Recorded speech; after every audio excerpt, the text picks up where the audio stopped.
Cow money got them good old cow bucks. Ain't no money like that massy money. Mola money, massy money. It's all the same thing.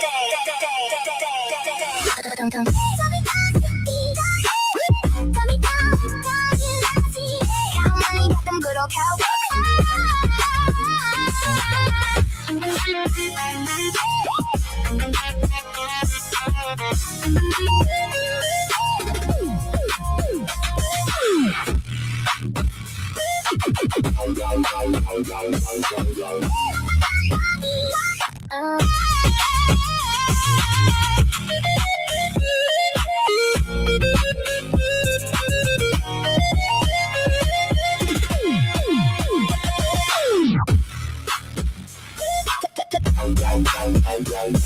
Wow.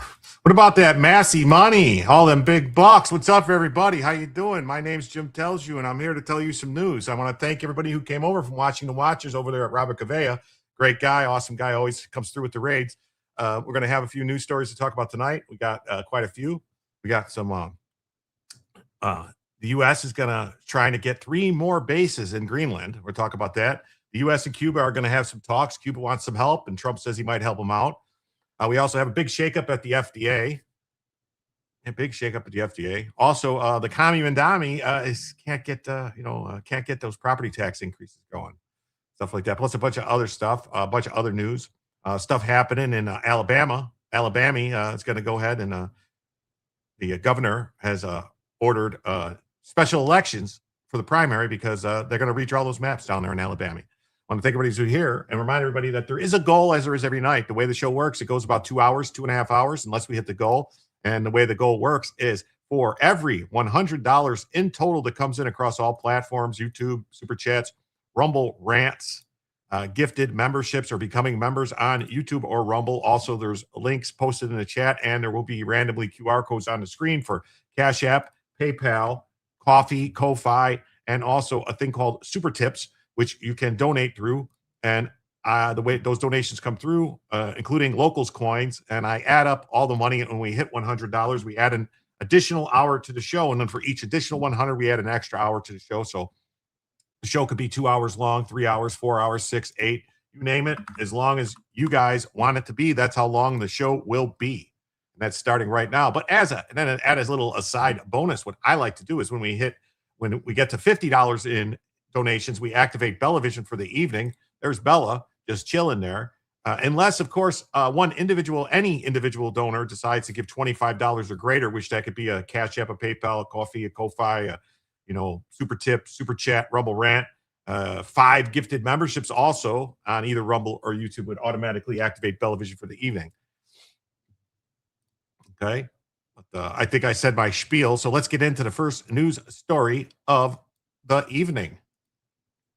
What do you say, folks? Sound good to you guys? Sounds good to me.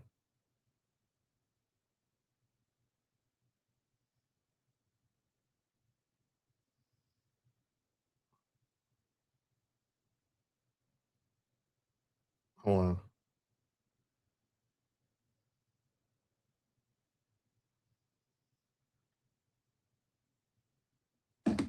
All right, sorry. Oh, that's right. The governor of Alabama, Governor Ivey, has set a special election after the Supreme Court allows the 2023 congressional map to move forward. Hey, what's up, Joe? Great to see you. American Jane, awesome to see you. HJ Remy, Dan, what's up? Massey's a very safe district. It's all in the primary. Yeah, we'll see what happens. I'm not used to Jim in the daylight hours. I'm Jim after dark. Well, Kimby, I'm trying. Lurch great to see you. G Shark Man. All right. Who else is here? America First, awesome to see you. All right. Yeah, oh my God, there's 434 people watching right now on YouTube. Please hit the like button and, let people know. That helps out a lot if you hit the like button. It makes people more in. And we got our first donation of the evening. Help out Jim. Donate to keep him up all night. Well, thank you. Sounds loud to me. Thank you so much for that 10. That means we are now just 90 away from adding our first additional hour to the show and just 40 away from Bellavision. Thank you so much, America First. That's right. What's up, Steve? How you doing? Jim and the Gymsomniacs. That's us. So there she is signing it. Hey, Sylvia, great to see you. Thanks for being here. So Governor Ivey is celebrating a new decision from the United States Supreme Court that clears the way for Alabama to use its 2023 congressional map. That's right. Alabama had tried to redistrict after the 2020 census, did all their stuff to do the redistricting, and they again got sued just like Texas did, and they couldn't enact their map. So now they're going to do it. Hey, Jonathan, great to see you, buddy. Hello. The ruling vacates a court-ordered map allowing the state's previously drawn districts to move forward.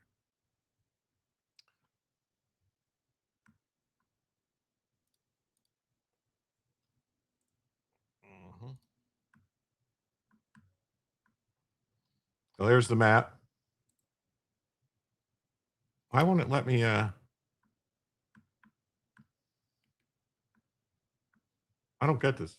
Why won't it let me show this? So here's the map that they want to use. Click here to view PDF file. All right, so here's the map. Doesn't look too crazy. I don't know. I mean, this little bit here looks a little weird, but other than that, I don't see anything really that's all seems connected and compact. I mean, I don't know. It doesn't look that bad to me.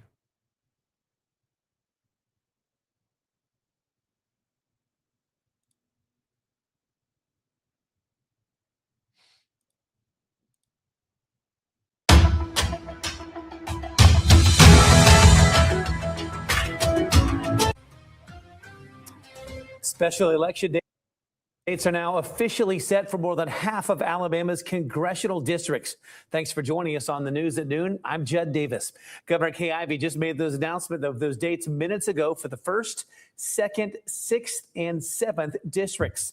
The governor confirms the special primary election will be Tuesday, August 11th. This comes less than 24 hours after the Supreme Court decided to remove the injunction that would have stopped the state from using maps approved back in 2023. This is a look at that 2023 map the state will use in this special election. Right now, District 1 and 2 stretch from the state line of Mississippi to Georgia. You can see those two look completely different, taking up the southern corners of the state. District 6 and 7 are also adjusted as well. We spoke with Congressman Shamari Figures and Attorney General Steve Marshall after Monday's Supreme Court decision. The same court that decided Milligan is the one that issued the order today that said we're vacating and remanding the 3-judge panel's decision. And in light of what we've just done in Louisiana, you need to evaluate Alabama's case in that way. I have no doubt we'll prevail. The court just gave the state the benefit of an argument that the Supreme Court itself just a little over a week ago acknowledged that the state did not even make in defending its maps before the federal courts. And so it's incredibly unfortunate. Secretary of State Wes Allen will discuss these special elections and what that means for the state of Alabama this afternoon at 4. And we will carry that live right here on WSS. Wow, that's awesome. No, I don't want that. Yeah, so Governor Ivey sets the dates for the congressional primaries, which is great news. Hey, Snarf, great to see you. Miss Hacker, great to see you. Boom Shakalaka, what's up? So Supreme Court had paused lower court order that required Alabama to use a court-drawn map featuring 2 largely black districts.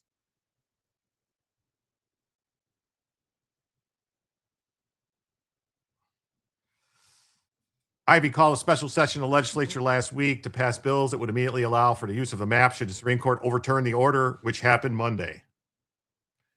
State lawmakers, political candidates, and local leaders are speaking up after the Supreme Court on Monday halted its previous order requiring Alabama to use its current court-imposed congressional map through 2030. Ivey on Tuesday called special primaries in 4 of the state's 7 congressional districts, the 1st, 2nd, 6th, and 7th. The special primary is scheduled for Tuesday, August 11th, with no runoff. Winners will advance to the November 3rd general election. Major party qualifying opens May 20th and closes May 22nd. Candidates with minor parties and independent candidates have until August 11th to qualify. Oh, look at this. Joe for $2 says, don't let Jim sleep. All watching, give $2. God bless. That would be a long night. Thank you so much, Joe. And Jules says, hey, my sweet friends, made it. Oh, late as always. Don't worry about it. That means right now we are $88 away from adding a first additional hour to the show and $38 away from Bellvision. So all the people that are here, if you haven't been here before, I do participate with the chat a lot more than other people do. You might notice I answer questions in the chat. You go ahead and participate in the chat, say something. I'll answer your questions and I'll talk to you. That's how this show works. It's an ongoing back and forth thing. So it's not, I don't wait. When a super chat comes in, I acknowledge it immediately. Other chats, I acknowledge as they come in. If it's a question, I try to answer it as we go. As I said at the close of our special session last week, Alabama now stands ready to act quickly. Ivey said, thanking House Speaker Nathaniel Ledbetter and Senate Pro Tem Garland Goodger. She called the Supreme Court's ruling plain common sense, adding it enables our values to be best represented in Congress. I guess that's what they're saying.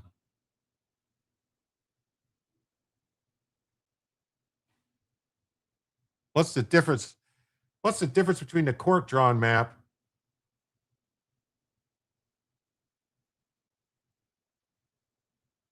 Oh, I see. The court-drawn map, 2 comes across, and 1 comes across. The other one, it cuts there. So, okay, I see the difference.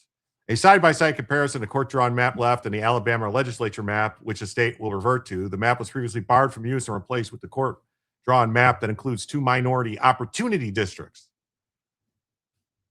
What? 2 of Alabama's congressional districts, the 2nd and the 7th, are currently represented by black Democrats. The remaining districts are represented by white Republicans. With the previous map back in play, Republicans will look to flip at least one of the 2 Democrat-held seats. Alabama's primary, set for Tuesday, May 19th, will continue in all other races.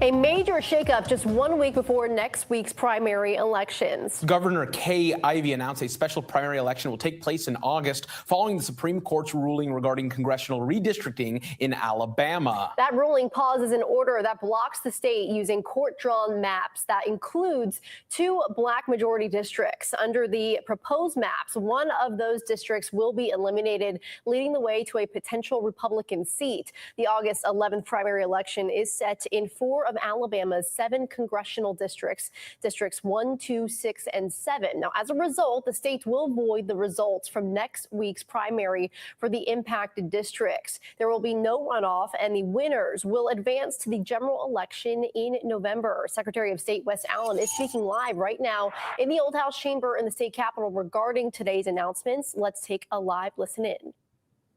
Constitutional offices, local races, state legislative and judicial races, as well as statewide constitutional amendments. All of these will proceed as normal, and the results will be tabulated, canvassed, and certified. Certain congressional races will be handled differently in accordance Hey, with the Ginger, great governor's to see you. proclamation.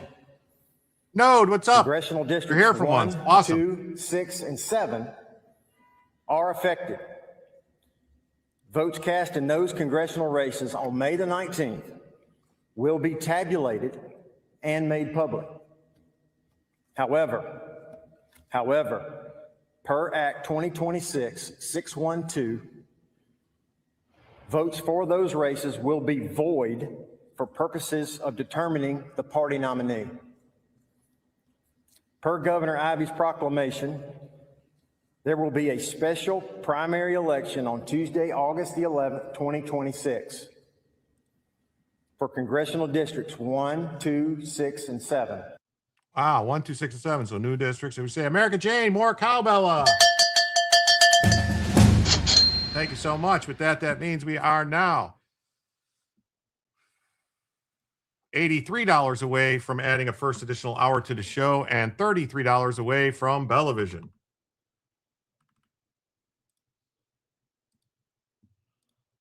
Thank you so much. Thank you. Only. There will be no runoff for the August 11th special primary. The candidate who receives the greatest number of votes will be the party nominee of that party or of that primary election. Qualifying for congressional district 1, 2, 6, and 7 with the political parties will begin on May the 20th. The qualification deadline with the parties is Friday, May the 22nd, 2026 at 5 p.m. The parties will certify their qualified candidates to the Secretary of State by noon on Tuesday, May the 26th, 2026. Petitions for independent candidates and minor parties for special primary election are due by 5 p.m. on August the 11th. Here's what I want every Alabama voter to remember. Go vote on May the 19th. Votes for statewide constitutional offices, local races, state legislative and judicial races, as well as statewide constitutional amendments will count on May the 19th. If you live in congressional districts 1, 2, 6, and 7, your vote for those races on August the 11th will decide those races. I have complete confidence in Alabama's elections officials as we carry out both the regular 2026 election cycle and this special primary election. I appreciate the hard work already done by all of those probate judges, all of those circuit clerks and absentee election managers, all those sheriffs, all those boards of registrars all around the state of Alabama. And I want to especially thank the team inside the Alabama Secretary of State's office. Hey, what's up, Dog Digger? As more information becomes available, I will share it as quickly as possible with Alabama. This sounds like it might be very confusing for the people of Alabama because they're telling them the votes aren't going to count, but we still want you to vote because there's other. This is going to be, someone's going to sue over this. This is going to be a big mess because people are going to say, I didn't think I was supposed to vote, so I got disenfranchised. This is going to be a problem. This is going to be a problem. They should have just postponed all the elections. They should have postponed all the elections. Alabama voters. Again, May the 19th remains the 2026 primary election day. Be sure to vote that day. I'll now open it up for some questions. Make sure you announce your name and your organization if you've got any questions. Okay, I'll come back to you. All right. Well, I think that's enough of that. We don't need to process. So that's what's going on in Alabama. It's great news for if you're a Republican. It's great news because it's great news if you don't like racism, because they can't use racist maps anymore. And who would want them to use racist maps? It doesn't make any sense. We should not be judging anything by race. Everything should be colorblind. No race involved. It's just the way it is. It's crazy to think that you would use race to decide voting districts. It's just nuts. I mean, look at South Carolina. South Carolina has a black senator, a Republican black senator, because the majority of people in that state and the majority of people of all colors decided that, all races decided that he was the best candidate. There's many districts that have black congressmen that are majority white. They happen to be all Republican districts, though, for some reason. That's odd. It's odd that white Democrats won't vote for a black candidate. That's very odd. Very odd. Huh. Very odd. I guess the Democrats still haven't gotten too far from their roots in the KKK and segregation and slave owning and all that stuff. Seems like maybe that's a problem.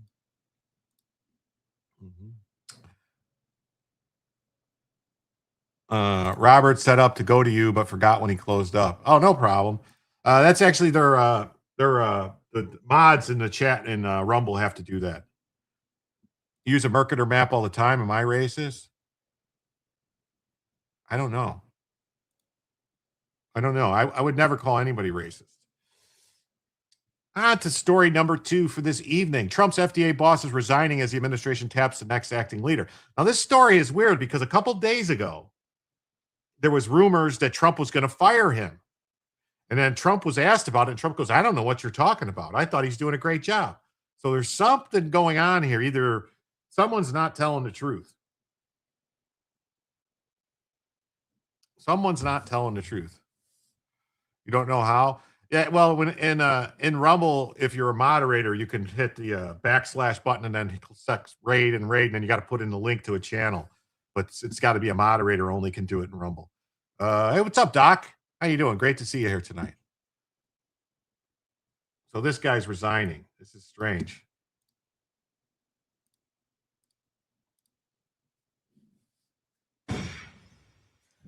Well, welcome back. The Department of Health and Human Services, along with the Food and Drug Administration, launching a new initiative to reduce regulatory burdens and increase transparencies.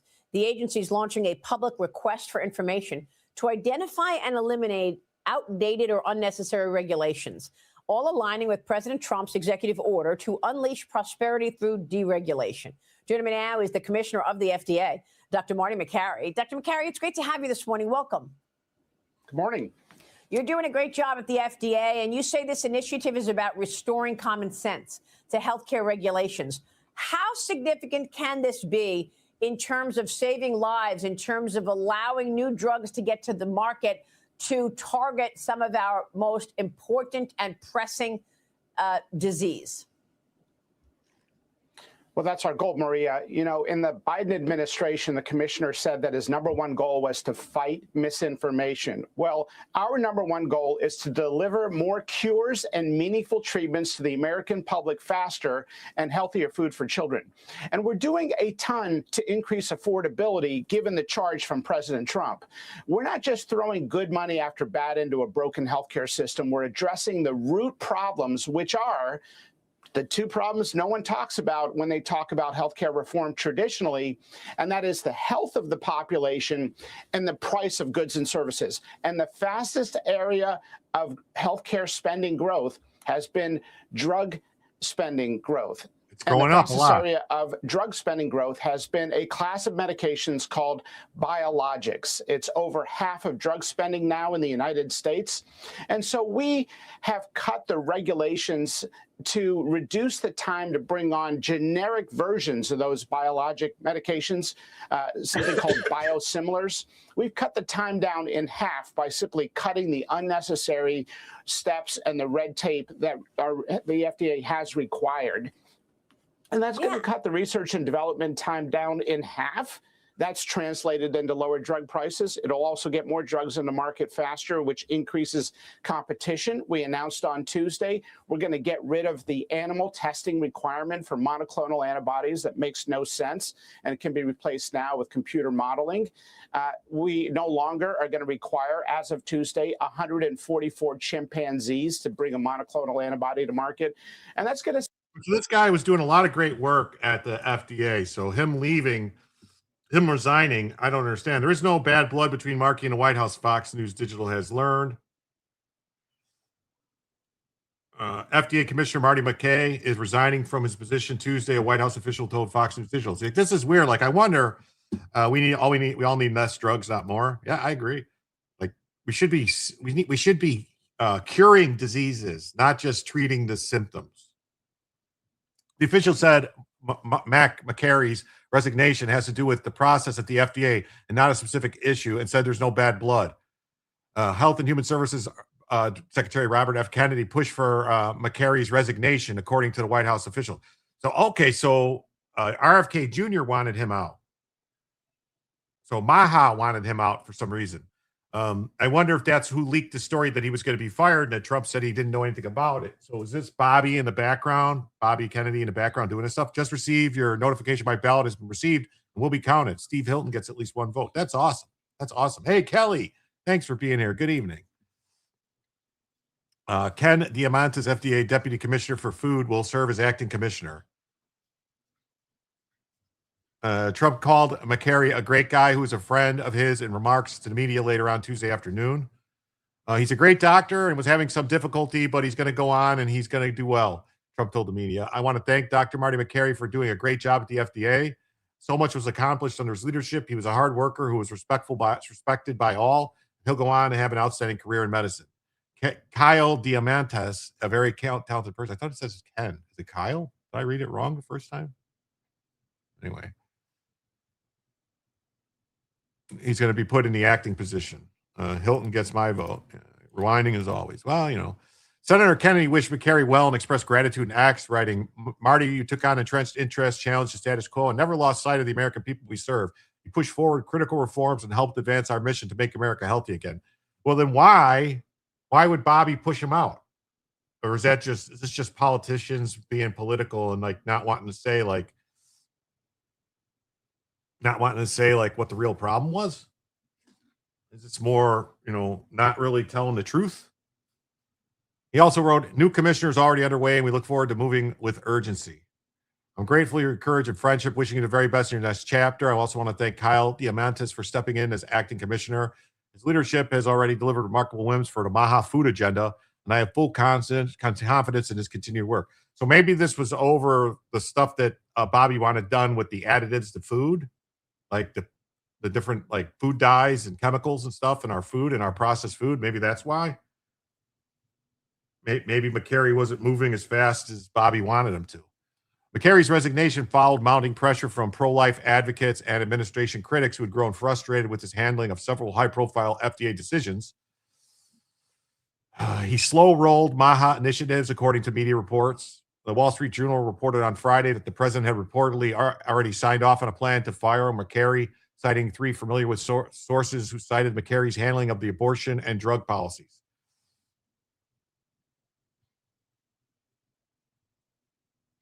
Just joined, listen to Bronca, and he mentioned you first time listening. Well, that's awesome, Pen Cow Girl. Or is it Pen Cow Girl or Panko W Girl? Well, whatever. Thanks for being here. Bronca's an awesome dude. Really like him. He's a great guy. I wish I could be 1/10 of the broadcaster he is, or one 1/100th of the broadcaster Robert Gouveia is. Man, Robert Gouveia just slays it too. But thanks for being here. RFK knows what's going on. He has to clean out big pharma plants. Well, I think that maybe that's what's going on here. I've been reading all about it, but I know nothing about it, Trump said the same day after he was asked by reporters if Makary would be fired. The resignation comes one day after Makary was set to testify, one day before he was set to testify in front of the Senate Appropriations Committee. Though Makary's resignation is not attributable to a specific issue, according to the White House official, his tenure atop the FDA has put him at the center of fights over abortion, the abortion drug mifepristone, otherwise known as the abortion pill, vaccine policy, and drug approvals. It has been frustrating pro-life activists and MAHA-aligned critics who argue the agency has moved too slow to carry out Trump's health agenda. 1% what?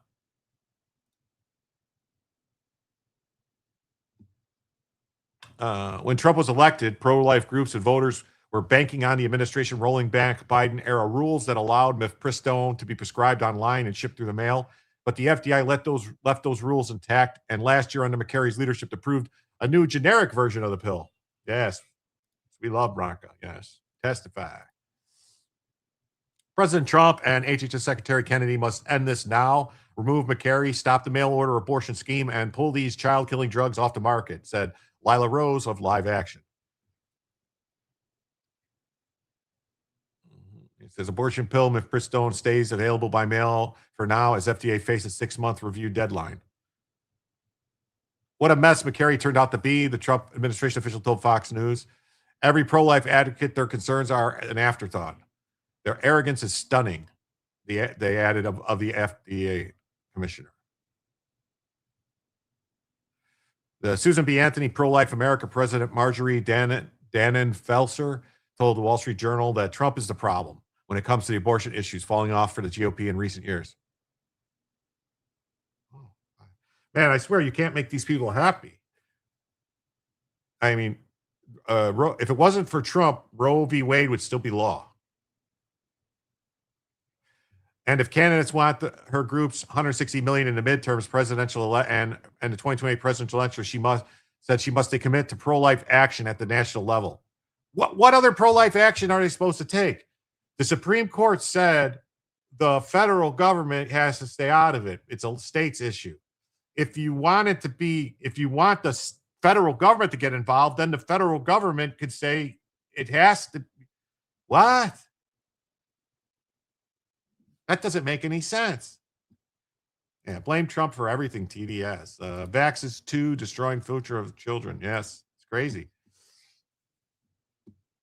Republican Missouri Senator Josh Hawley told Fox News that he was glad to hear the news of Makary's firing. He was a terrible to the pro-life movement. He attempted to place pro-abortion lawyers in key positions. He not only slow-walked a safety review of the dangerous abortion drug, he greenlit a new abortion drug that sends 11% of the women to the emergency room. That's the one thing I read, too. The study shows that this drug that they're using, like over 10% of women that use it end up having to go to the emergency room. They have some kind of complication.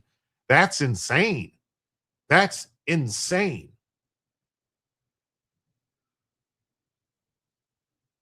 Hold on one second.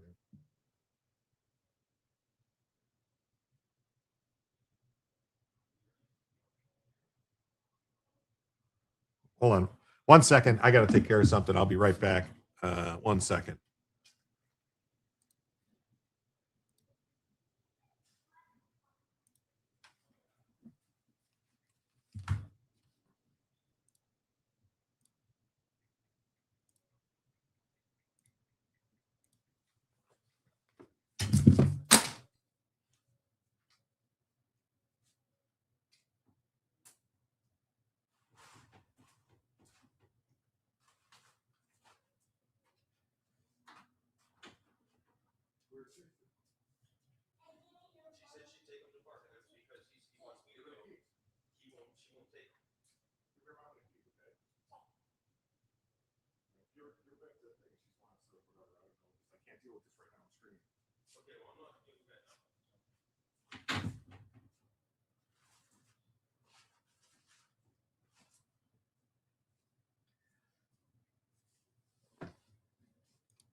Sorry about that.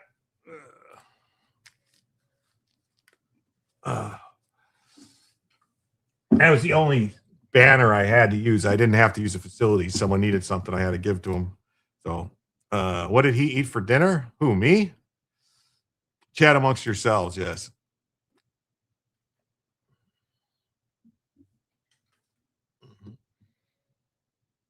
Marquis' exit follows a series of high-profile departures this year, including former Homeland Secretary Kristi Noem and former Attorney General Pam Bondi. Now, I agreed with Bondi going. I'm not so sure about this new DHS secretary. I'm pretty sure, he seems to be kind of like a rhino swamp creature type of thing who doesn't really want to get all the illegals out. They're supposed to get a follow-up exam after something like a week or 10 days. They don't, and that's probably why they have problems. Oh, okay. You rushed off to the facilities? No, I didn't. No, I didn't. No, I didn't. My grandson needed something out of the car, so I had to give him my keys. And so hopefully I don't hear a crash through the door of my car. So that's that. Let's see. Well, real quick, let's see what the Gateway Pundit says about this story. FDA Commissioner Marty Makary resigns. According to the administration official who spoke to Politico, he's set to resign on Tuesday. Trump signaled he signed off on a plan to fire him. So administration officials said that the White House had to sign off on the decision that RFK made the call. It was really Secretary Kennedy himself who made the decision. So yeah, I would say this is, I mean, I don't know if this is more about the abortion drug or if this is about the food additives. That would be a funny, thing that would have to. What just happened?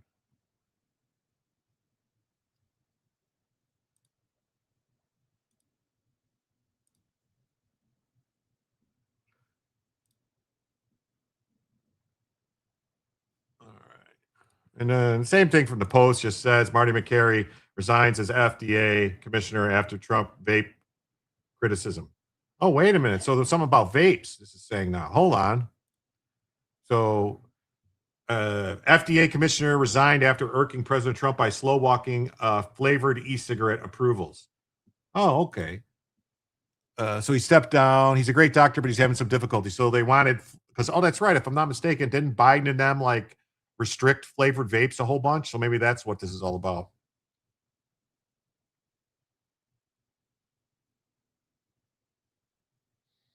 What's this guy say? Jim, if your personal mate wanted plastic surgery and there were increased taxes for such cosmetic procedures, where do you think the tax revenue would best be utilized to ease healthcare costs nationwide?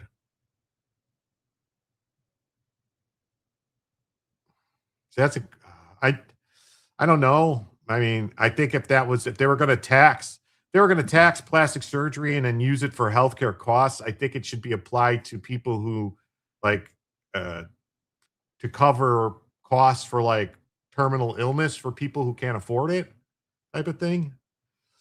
There should be a fund, or I don't know. I'm not a fan of taxes though, so at all.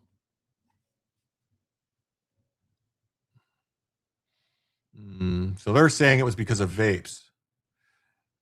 He regularly appeared and made a bunch of enemies, in addition to well-connected executives in the vape industry whom Trump promised to support during his successful presidential campaign. Makary angered advocates for rapid approvals of treatments for rare ailments like Huntington's disease.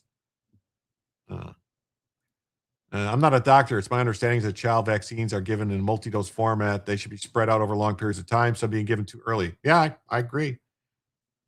You're still pissed about the ban on menthol cigarettes in California? Yeah, it's crazy, right? Biden was going to do it the Biden administration was going to ban menthol cigarettes throughout the country. And then someone said, are you an idiot? Do you know who the majority of, you know what cigarettes the majority of a certain demographic of America smokes? It's all menthol cigarettes. They smoke Newports or Cools. What are you doing? He earned foes among the anti-abortion activists who wanted him to stop mailing of Miprestone, part of a 2-drug cocktail used to terminate pregnancies.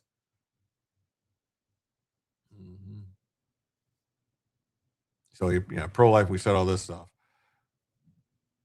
And FDA's website announced approval of fruit-flavored vapes, including mango, from California manufacturer Glass, which uses Bluetooth technology to verify users are at least 21 years of age, limit signed into law by Trump in 2019. FDA chief blocked implementation of approval for months before the agency proceeded after Trump's intervention last week. So this is why. He was something that, I'm not a fan of spray tanning and lip fillers, but those could have higher tax rates. They could. But I don't know. Are they supposed to put tax? I don't think any medical procedures are taxed at all right now. I don't think you pay taxes on anything.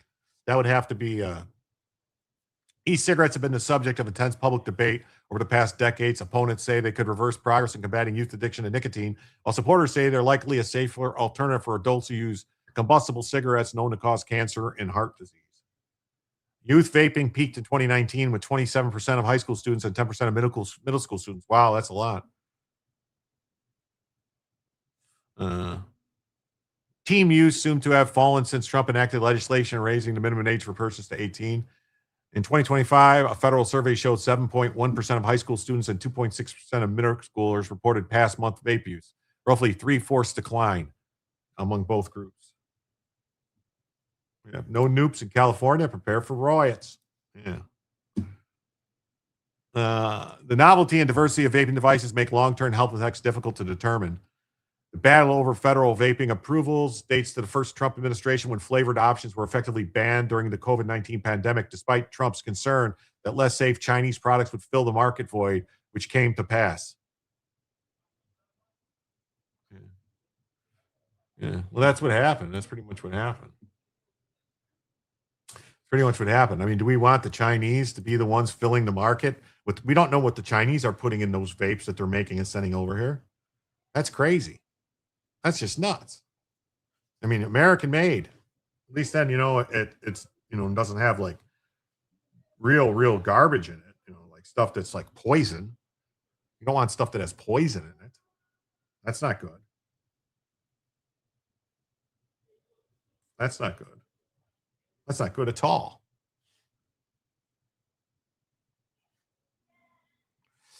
All right, let's get into the next story. What do you say? President Trump says Cuba is asking for help, and the U.S. will talk to them. Better controls than USA made, hopefully. You would hope so. President Trump dropped a remarkable update on Truth Social early Tuesday morning. Cuba wants to talk. China will put stuff in them to make us regarded. Yes.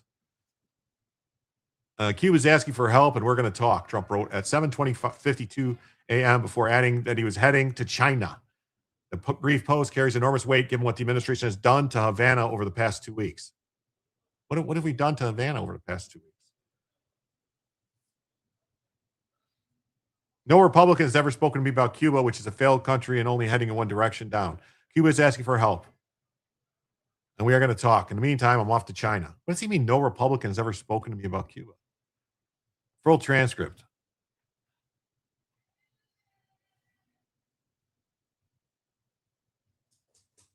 Marco Rubio has never talked to you about Cuba? I find that hard to believe. The message comes just days after the Treasury Department's Office of Foreign Asset Control confirmed that the State Department had designated GISA, Cuba's sprawling military-run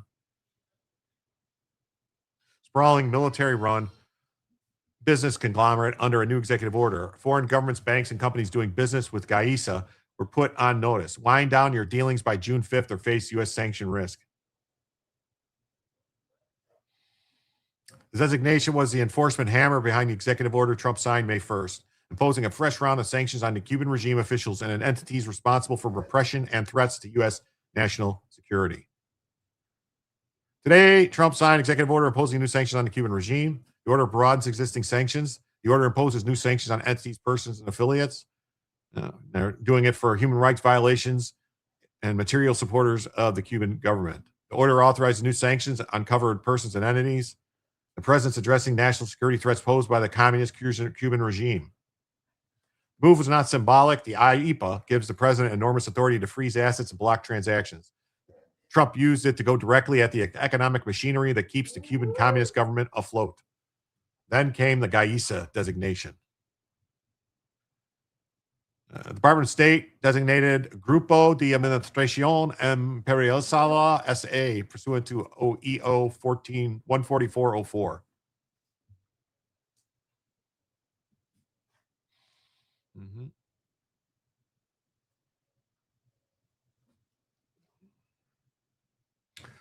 So, non-U.S. persons, including foreign financial institutions, should proceed with caution in any dealings with a party sanctioned under this authority. Persons subject to U.S. jurisdiction have long been prohibited from transacting with GISA. GISA is not some minor state agency. It controls the hotels, the ports, retail operations, foreign exchange in Cuba. Targeting it is the equivalent of putting a financial tourniquet on the regime's revenue stream. Bella break in 5, 4, 3. Wow, you hear her?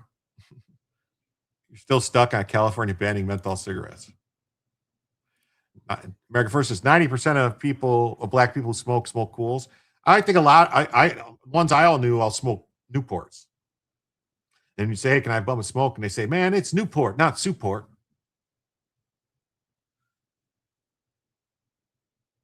So reports indicate the administration's outlined a potential package that could include humanitarian aid, Starlink, internet access for the Cuban people. Well, the Cuban government's not going to like that. Agricultural assistance and infrastructure support with conditions attached. The approach mirrors what Trump's done elsewhere: maximum pressure first, then offer a path forward that serves American interests and helps ordinary people on the ground rather than the regime. Trump mentioned Cuba and China in the same post, moving from one diplomatic front straight to another. He's juggling multiple adversaries all at once. In both cases, the leverage is economic, not military. This is a deliberate choice, and it puts the other side on defense before negotiations even begin. Cuba's been a thorn in America's side for more than 6 decades. Previous administrations tried appeasement, most notably the Obama era opening that delivered cash and prestige to the regime while the Cuban people saw nothing. Trump is trying something different. Squeeze first, then negotiate from a position of undeniable strength. It does make sense. Why would you never negotiate from a place of weakness, position of weakness? If Cuba generally wants to talk, the sanctions campaign is working, and if the regime is hoping for a lifeline without real concessions on human rights and security, they're about to find out that this president doesn't hand out free passes. There's no get-out-of-jail-free cards with Trump.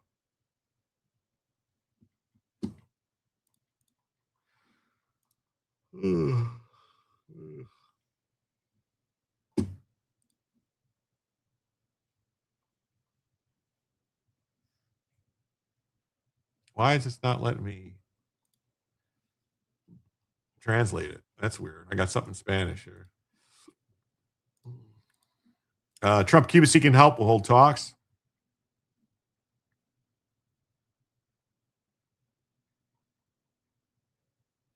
Getting old. How did I get butter on my elbow? That's crazy. You stuck your butter in elbow? So, all right. On to the next story. I hope, for the sake of everybody, that that freedom, liberty comes to Cuba, that the people of Cuba can be free, and that I will be free to get as many Cuban cigars as I want at my local cigar shop. Is that too much to ask?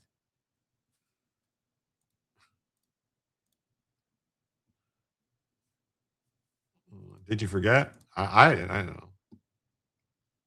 Mamdani drops New York City property tax hike plan.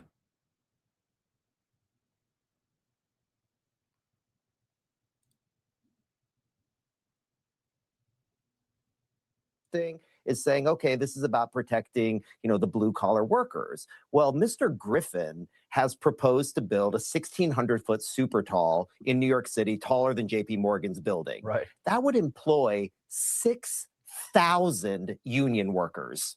So this attack is actually more of an attack on the union workers and the blue collar workers of New York, more so than the headline, the headline tagging billionaire thing. Interesting. I didn't know he's going to build a 1,600-foot building. That's huge. That's a huge building.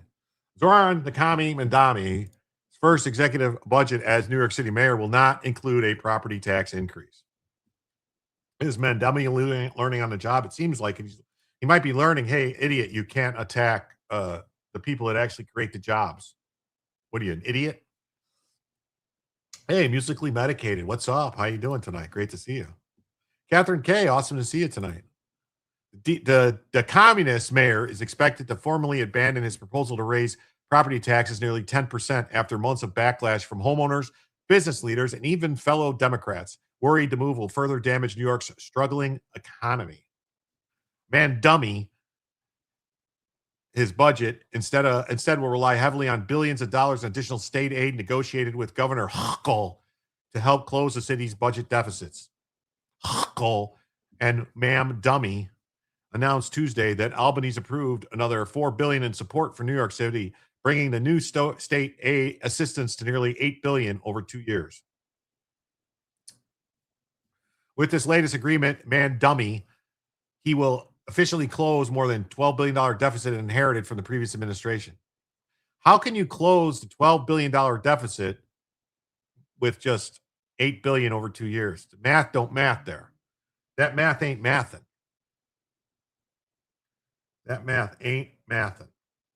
That don't make no sense. Mamdani previously warned the city faced what he called a generational fiscal crisis and argued a property tax increase was necessary unless the state approved higher taxes on wealthy residents and corporations. Earlier this year, he proposed a 9.5% property tax that would have generated roughly $3.7 billion annually. Raising property taxes is one of the few actions to address New York City's financial challenges that would have required state approval.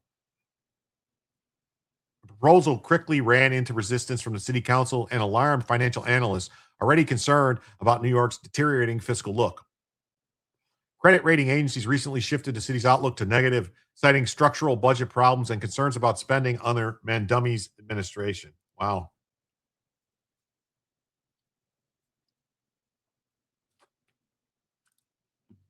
Credit rating agencies recently shifted the city's outlook to, okay, we saw that. The mayor's decision to back away from the tax increase comes as wealthy residents and major employers warn New York City risks driving out taxpayers who fund much of the city's budget. They don't say. Citadel founder Ken Griffin recently blasted Mamdani's economic agenda and doubled down on plans to expand to Miami instead of Manhattan after the mayor publicly targeted luxury second homes in support of a proposed pied-à-terre tax.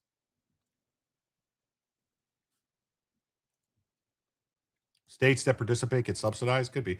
Either he got the billions from Qatar or got a high-interest loan from BlackRock. Maybe. We need to double down on our bet in Miami. The proposed pied-à-terre tax, backed by Huckle, would impose annual surcharges on second homes valued above $5 million. The measure is projected to generate roughly $500 million annually, though details remain under negotiation in Albany. Republicans criticize Huckle's bailout package for the city. Nassau County Executive Bruce Blakeman, who is challenging Huckle for governor, called the additional funding the largest daylight robbery in New York history. Kathy Huckle just committed the largest daylight robbery in New York history, looting $4 billion from your family's grocery and rent budget to bankroll Zoran Mamdani's communist experiment. Critics warned that New York's increasing dependence on the shrinking pool of wealthy taxpayers leaves the city vulnerable as more businesses and high earners relocate to lower tax states such as Florida and Texas. Wow. I mean, if you chase away all the people that actually make money and the only people that are there are the people that are trapped that can't go anywhere. Welcome to Detroit, people. Welcome to Detroit.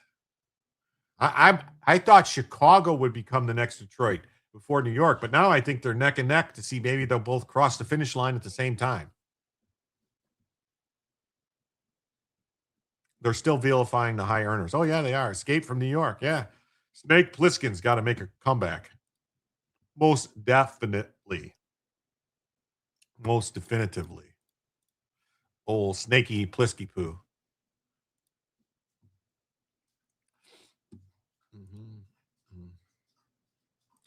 Mamdani unveils New York City budget buoyed by state bailout.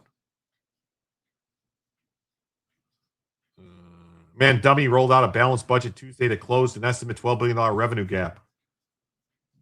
He said the $127 billion spending plan doesn't call for raising wholesale taxes or tapping the city's rainy day fund. Where's the money coming from? The state would provide $4 billion to the city to help reduce the shortfall, bringing the total pledge in state aid to $8 billion over the next 2 years. Many said the only way out of this was slashing services and passing austerity. We rejected that. We're still a couple billion short there. You're still $8 billion short. The budget plan would reduce a personal income tax credit for filers making more than $142,000, but who are subject to the city's unincorporated business tax. The move would generate $68 million. Mamdani said the city's overall deficit, estimated at more than $12 billion over 2 years, is the largest gap in funding since the Great Depression. We scoured for savings and demanded greater efficiency from every part of government. Maybe they could fire some people. Like if they fired, like, I don't know, the public advocate, borough presidents, all these things that you don't need. Yeah. Mamdani is failing concept, waiting for the garbage truck. I want to get the snow shovel. I want to shovel snow.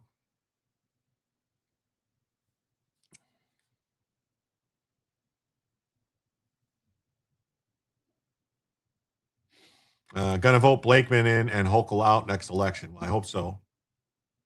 Wonder who's funding the terrorist chaining cramps. Well, I wonder who's funding that. Get your 2 IDs ready. That's right. If you want to shovel snow, you got to have 2 IDs. We pulled New York City from the existential fiscal break. We'll see what happens.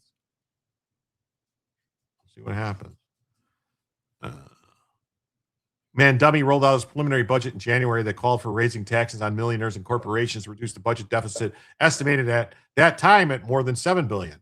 Well, how did it go from $7 billion in January to $12 billion now? Something there don't make sense. That's $5 billion more.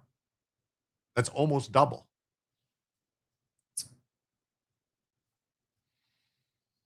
In addition to the new state aid, Huckle and lawmakers did sign off on a pied-à-terre tax on a second homes valued over $5 million.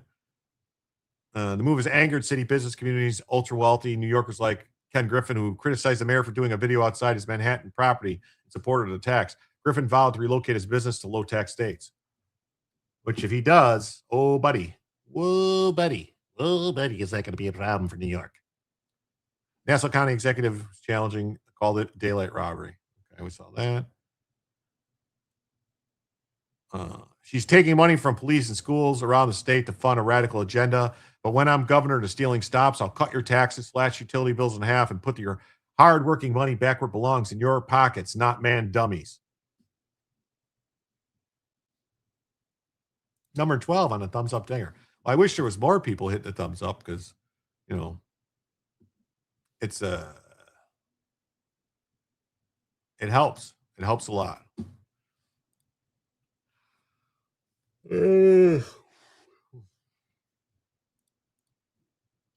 Mamdani's big New York City budget will include a placeholder funding because of Dem fuel delays. He's being placeholdered in an awkward position.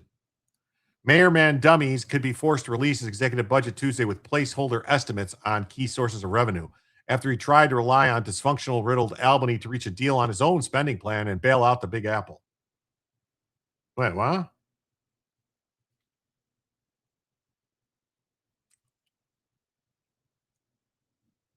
Node says, I'll be honest, I grew up in Central Florida with half of New York City, and I always hated that city and the trashy people.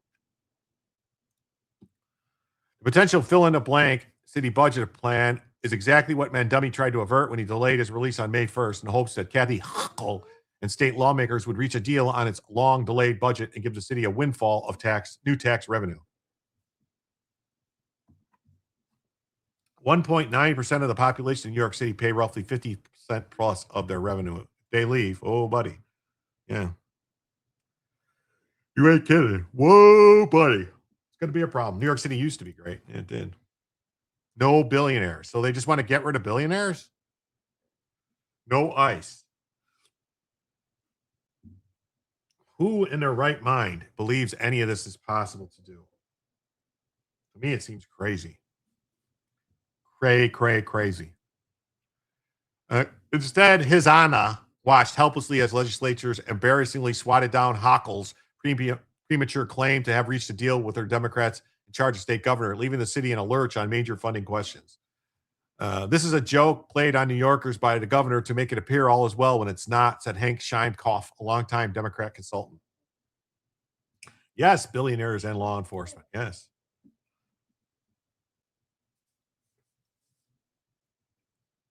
One major guesstimate would be how much money a pied-à-terre tax or levy on luxury second homes will bring in the city, as the mayor hopes to get close to the reputed $5.4 billion budget shortfall. Officials with the governor and mayor's office estimate the tax could generate $500 million. Yes, these are the commies. Yes, these are commies who want to destroy the USA. Yes, it is. G. Sharpman says, I've never met a New Yorker that didn't mention they were New Yorkers within 10 minutes. Yeah, they're all proud of it. I would be ashamed if I was a New Yorker, the way New York's held. But the city's comptroller's office recently poured cold water on the prediction, arguing it could net somewhere between 340 and 380, depending on how certain exclusions are calculated. The exact scope of how the program would work and these exemptions would be calculated has not been shared publicly. This lady's a joke. Other experts pointed out the tax could drive investment outside of the Empire State, following the lead of Ken Griffin, who pulled local jobs and investment after Mamdani targeted him in the Tax the Rich social media film video outside of his apartment. Huckle, while spiking the football on her yet to be agreed to state budget deal, $4.5 billion in funding for childcare, crowed about her great level of cooperation with City Hall. That's nuts. Cooperation, however, hasn't led to any details of how the tax law would work, with Hochul only providing a dictionary definition to reporters. No new taxes, no new taxes. Flip-flopping governor cozies up to Zoran the Commie with $500 million pied-à-terre fee proposal.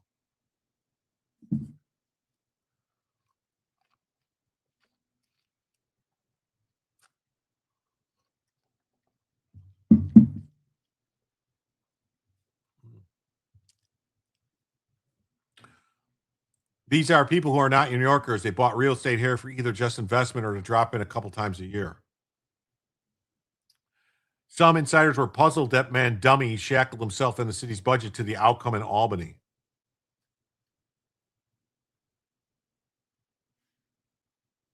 The idea that you're going to keep holding back and not putting out details or items you could expect from the state, it puts you in a very weak position. They set up the illegals to vote. So, yeah, that's what they did. She's so bad, a Republican almost beat her in arguably the bluest state. Yeah, she is.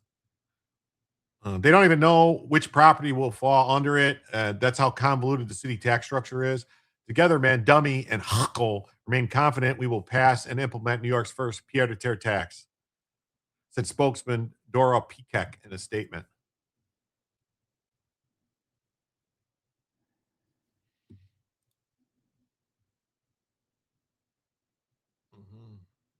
Crestfallen Commie Mamdani abandons planned property tax hikes on New Yorkers.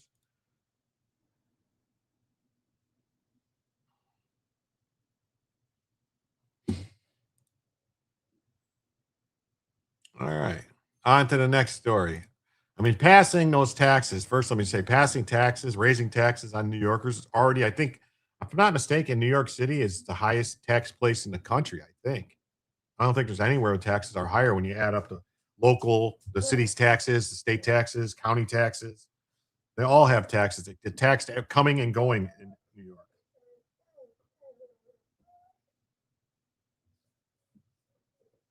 Hey, be quiet. You don't need to go out. You were just out. Stop. You're not going to play with the kids, so be quiet. Listen, it's all going fine, man. Dummy is going to tax the rich enough to give every remaining New Yorker a prayer rug. No new taxes. Eventually, you run out of other people's money. Yes, that's what was her name? The Prime Minister of England. Oh my God, what is wrong with my brain?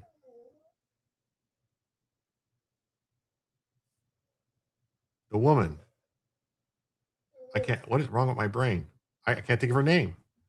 I'm Thatcher. Yeah, Margaret Thatcher. What is wrong with me?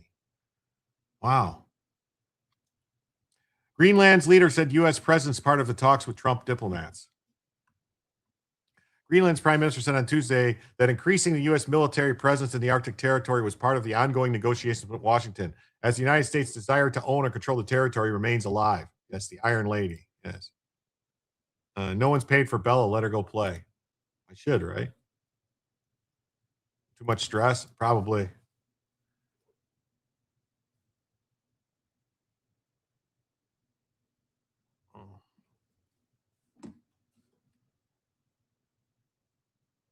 You want me to let you out there to go play?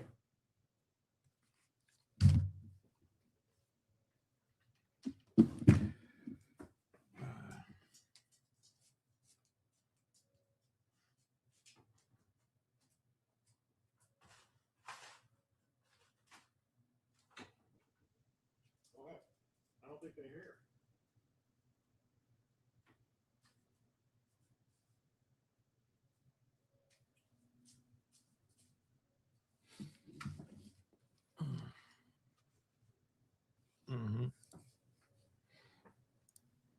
Woof.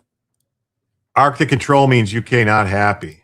Well, President Trump's assertion that the U.S. must acquire or control Greenland, a semi-autonomous Danish territory, has sparked tension between Washington, Nuuk, and Copenhagen. Passing gases, which means yes. Thank you, Jim. No problem. And more broadly within the NATO alliance. From the beginning, one of the issues has been that they don't think we do enough in terms of national security and surveillance in our region. So security and more military presence in Greenland is part of the discussions. Greenland's Prime Minister Jens Frederik Nielsen told reporters in Copenhagen. Wait, what? No shock collar? You're missing out on great internet controversy here. Yes, I would never shock my dog, ever. Who? You're talking about the Jens Frederik Nielsen? Jens Frederik Nielsen? Jim, at least once a week, you should indulge yourself with a good glass of whiskey and a fine cigar, the refined art of relaxation. Yeah,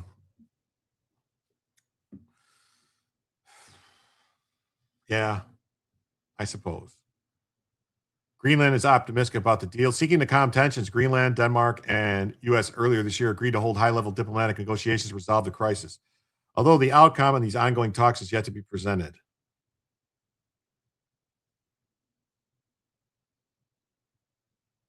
Oh, well, American Dreamer, that's out of my control. Desire is not gone, and we need to make some kind of deal in that working group, and I'm positive that we can figure it out. The BBC on Tuesday reported the U.S. officials in the talks have signaled they aim to open 3 new bases in southern Greenland, with one source saying Washington had floated designating the facilities as U.S. sovereign territory. Right now, we have a defense agreement with the United States where it's already possible to have more bases, adding that the existing defense framework was one possible basis for any expansion, but other arrangements could be explored. Greenland has repeatedly said it's open to wider military and business cooperation with the U.S., including on mineral resources, but that its sovereignty is non-negotiable. The United States has one active base in Greenland, Pituffik Space Base in the Northwest, down from around 17 facilities in 1945 when thousands of U.S. personnel staffed facilities around the island. General Gregory Gouliot, head of the U.S. Northern Command, first disclosed the 3-base plan in Senate testimony in March.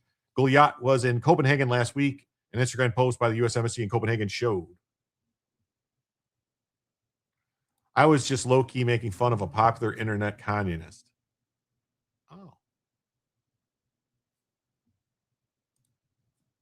Oh, I know who you're talking about. Yeah, you're talking about Mr. Hassan Puker. 2 of the locations under consideration have been identified by local media as Narsarsuaq in southern Greenland and Kangerlussuaq in the southwest, both former U.S. bases with existing airstrips and port infrastructure. A 3rd location has not been named. Airport manager at Narsarsuaq confirmed to Reuters that a U.S. envoy from the embassy in Copenhagen recently visited to inspect the runway, harbor, and whether facilities could be reopened. Sources have previously said expansion is being negotiated under a 1951 U.S.-Danish defense agreement that gives Washington broad military access to Greenland. Experts say Denmark has little practical ability to block U.S. requests under the pact, which was last updated in 2004 to include Greenland as a signatory. Hey, American Dreamer says, hello, everyone. I appreciate you, Jim. Well, thank you, American Dreamer. That $10, folks, that brings us $10 closer. We are now just $73 away from adding a first additional hour to the show and only $23 away from television. Oh, Bella's back in here now. She opened the door on her own. Now I shut the door. The cat just went out, too.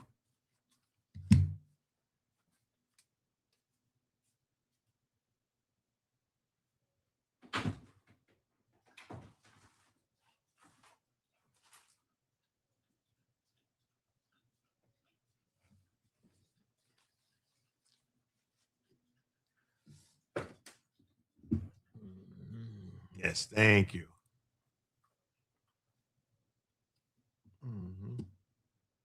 Trump envoy Jeff Landry is scheduled to visit Greenland next week to attend a business conference in the vast Arctic island of 57,000 people. There's only 57,000 people that live there.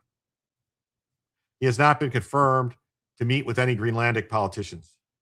They're in cahoots, Cat and Bella. Yes, they are. Bella comes in, the cat goes out, the cat goes out, the Bella comes in. It's all works together. They work together, hand in glove. They work over like hand over fist.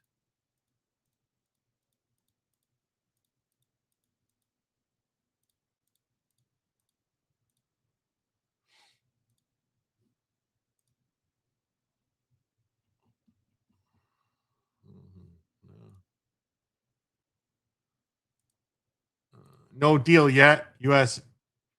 and Greenland talks. Negotiations between Denmark, Greenland, and the United States on the future of the Danish autonomous territory are making progress, but a deal has yet to be reached. The mineral-rich Arctic island is coveted by President Trump, who reportedly wants to open 3 military bases in southern Greenland to add to the Pawtucket base the U.S. already has in the north. Bill Murray in stripes. Yes. The cat says Jim has a great door actuator. Yeah. Am I late, or are we no longer the JimSomniacs? The sun is still up, and I haven't yet made dinner. Well, we can be the JimSomniacs. The JimSomniacs still stands because the show could go, 8 hours, 10 hours if you guys wanted to. You can go as long as you guys want. The show must go on. Thanks for being here, KPT. Okay. We're negotiating, but we don't have an agreement, said the Prime Minister. We have a defense agreement where it's already possible to have more bases. So. Let's just say, now what conglomerates need so much more deductions from their taxes by paying property ownership taxes plus depreciating write-offs? Yeah. Yeah, you ain't kidding. Yeah, every tax that they put on the people in New York is just less federal taxes that people pay because they all get to write it off. It gets deducted from their federal taxes. In January, Trump backed down from his repeated threats to seize Greenland, after which Copenhagen and Nuuk held their first meeting with Washington. Well, the BBC just says U.S. in closely guarded talks to open new bases in Greenland.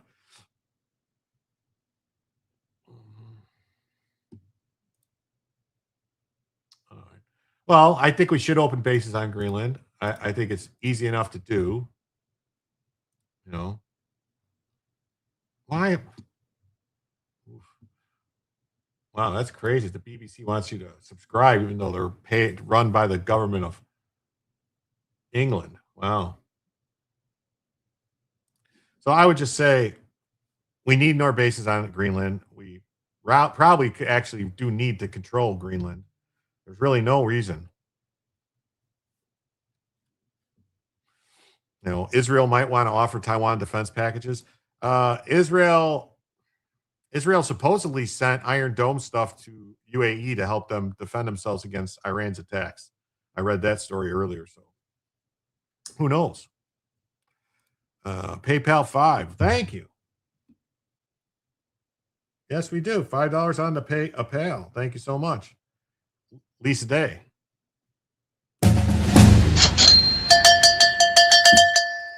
That means we are now $68 away from adding a first additional hour to the show. And $18 away from television. Thank you so much. Federal taxpayers are helping to keep people in New York City by letting them keep their taxes. Yeah. Wonder what property in Greenland costs. Get in early. Can't be that expensive. Can't be that expensive. All right, next story. The Senate has confirmed Kevin Warsh to Fed board as he clears another hurdle to becoming chairman.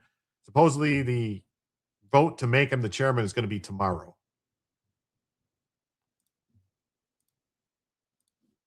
The Senate on Tuesday confirmed Kevin Warsh to the Federal Reserve Board as the Trump nominee cleared another hurdle to becoming the central bank's next chairman.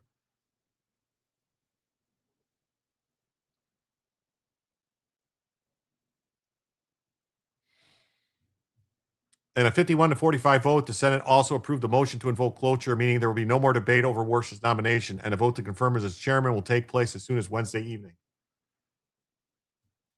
Shut down the Medicaid fraud in Minnesota alone. That would be nice. You could do that. If you could do that, that would be great. Warsh, the 56-year-old financier slated to become the wealthiest Fed chairman in history, has been facing an uphill battle since the president selected him in January to replace outgoing chair Jerome Powell.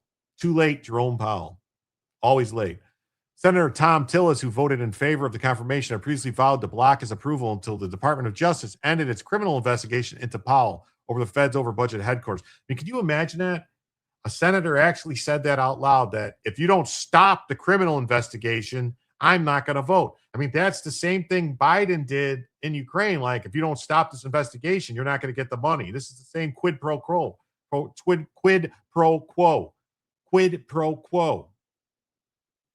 I think that's I think he should go to jail for that. I don't think he should be able to do that. I don't think it's legal.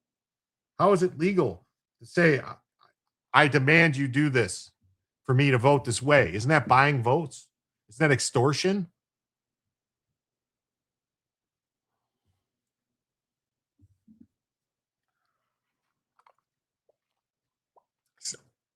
It sounds very extortionate to me.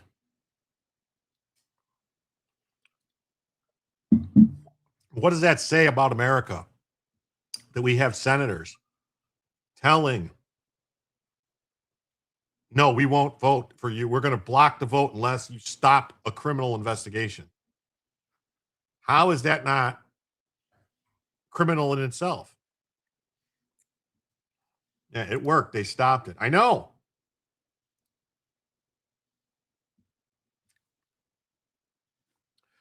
The DOJ scrapped the probe on April 24th, clearing the way for Warsh. Trump, however, has signaled he's open to alternative investigation into Powell, whom he's lambasted for not splashing interest rates fast enough. Here's the thing. $3 billion or something like that to renovate a building? That's insane. Elizabeth Warren, Pocahontas, the top demon rat, has also opposed Warsh's nomination. Well, she opposes everything. So what difference does that make? During the Senate hearing, Warren called Warsh a sock puppet, accusing him of flip-flopping on his inflation hawk stance to snag his dream job. Sounds like Trump's perfect phone call. Actually, no, this was not Trump's perfect phone call. Trump's perfect phone call was perfect. This is not perfect. That's what they accused Trump of the phone call, but it turns out the phone call didn't contain any of the stuff he said. Yes. Americans have apparently been fat, happy blood bags for opportunistic political parasites for longer than many have been alive. Apparently. Seems that way to me. Definitely. Like, something's got to give. Something's got to give. Something's got to give. Something has got to give. That's what you're alluding to. Okay. The important point is that senator is a Republican. Yes, he's a rhino. He's a POS rhino. Warsh, who's married to billionaire Estee Lauder heiress Jane Lauder, has argued that artificial intelligence will create productivity boom while keeping prices low. His argument is that AI makes workers more productive, so companies can churn out the same amount of work with fewer staffers, reducing inflation in the long run. Economists have warned that heavy spending related to AI and data center construction and related needs could actually reheat inflation in the short term.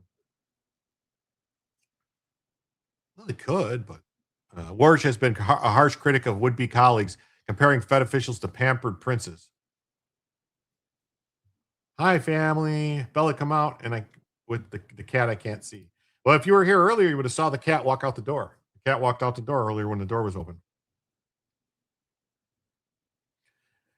He also seemingly jabbed at the Fed's attention to climate change and racial inequity under the Biden administration. Yeah. Warsh blasted the Fed for changing its inflation framework in 2020, which he blamed for the inflation surge, which we're still living in. He also criticized Fed officials for being outspoken on the direction of interest rates when we need central bankers who are humble, who are nimble, and who can react, adding that he wants more of a family fight over policy direction at future central bank meetings. That's right. So they have a food fight over central bank meetings, deciding who does what. Could be, maybe.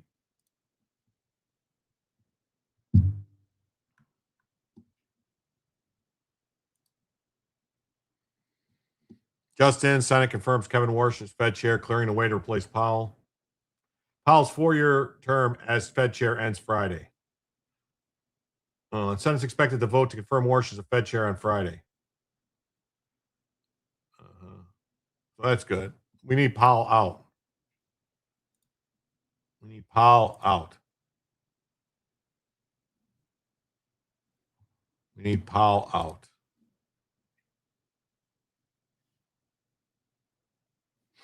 All right. Powell needs to go. He's been too slow. He's been political with what he's doing. He's done things specifically to hurt Trump and then to hurt and help Biden. That's what he did. That's what he did. Dolly ship operator, foreign employee charged in the Francis Scott Key Bridge collapse. Wow. They actually charged him with a crime.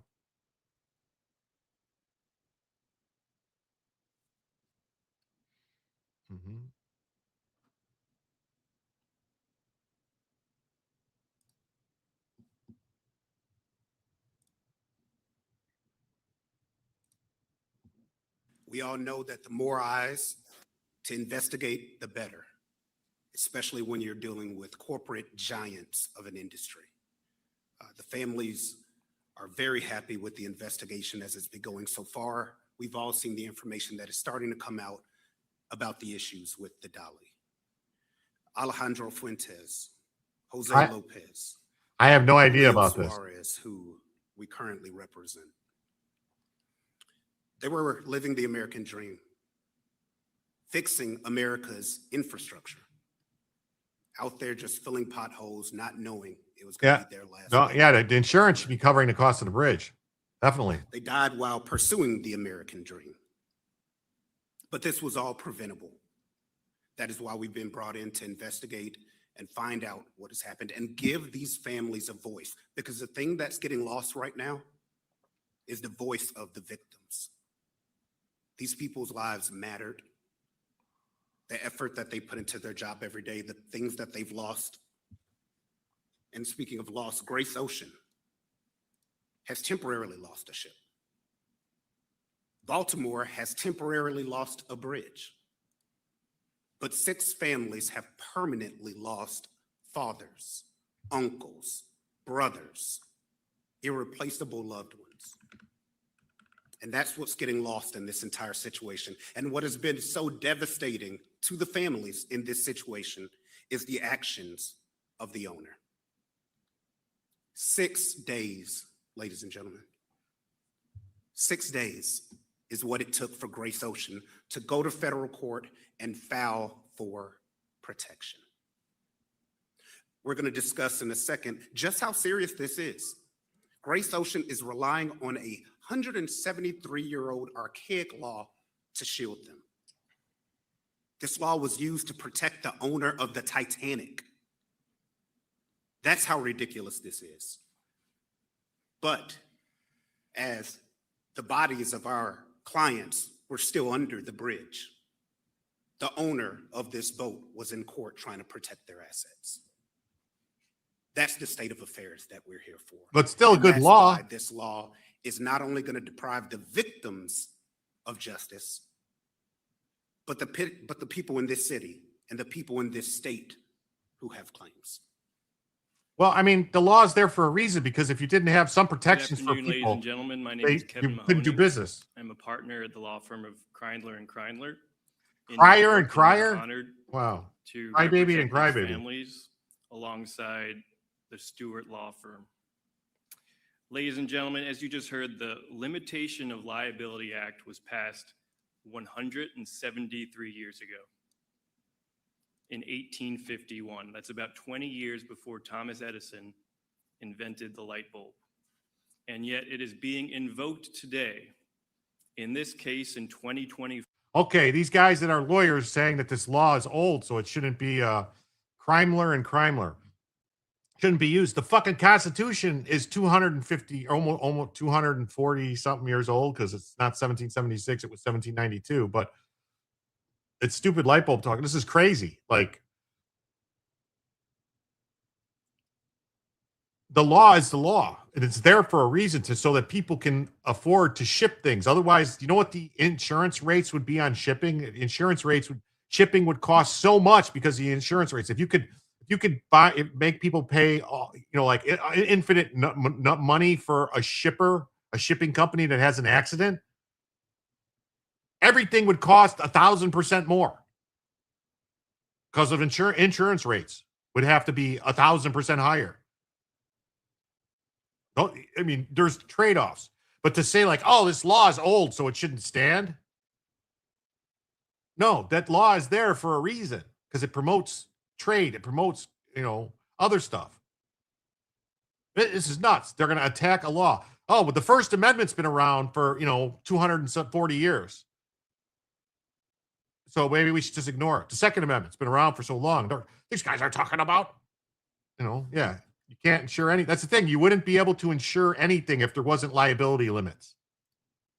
That's just the way it is. Yeah, Your Honor, the law against murder is very old. I shouldn't be condemned because of such archaic precedents. That's the arguments these guys are making. To not only attempt to limit, but eliminate compensation to these families.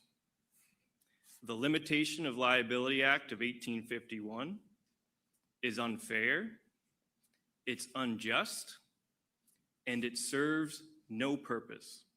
Oh, it does. It rubs salt in the wounds of these. Are these people really just fucking stupid to say that? Now must enter this claims process while they're still mourning their loved ones. Now, we are not afraid of the limitation. We will defeat it, but we shouldn't have to.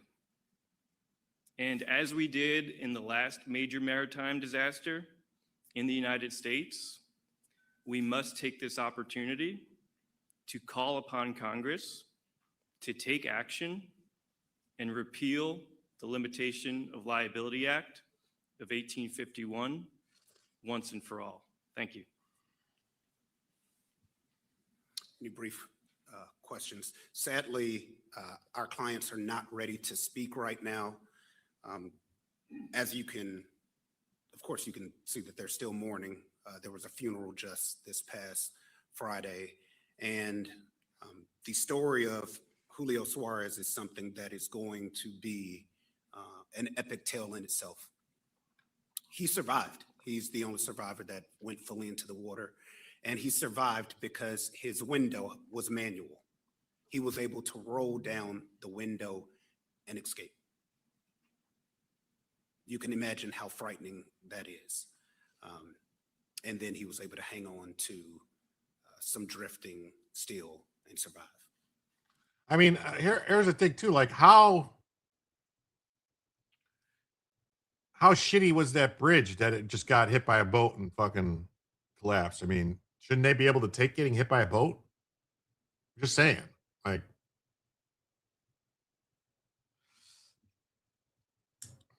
getting money from India or indie people will be like trying to catch a feral cat with a carrot. Drifting steel. Yeah, he caught onto a piece of drifting steel because steel floats. Steel floats all the time,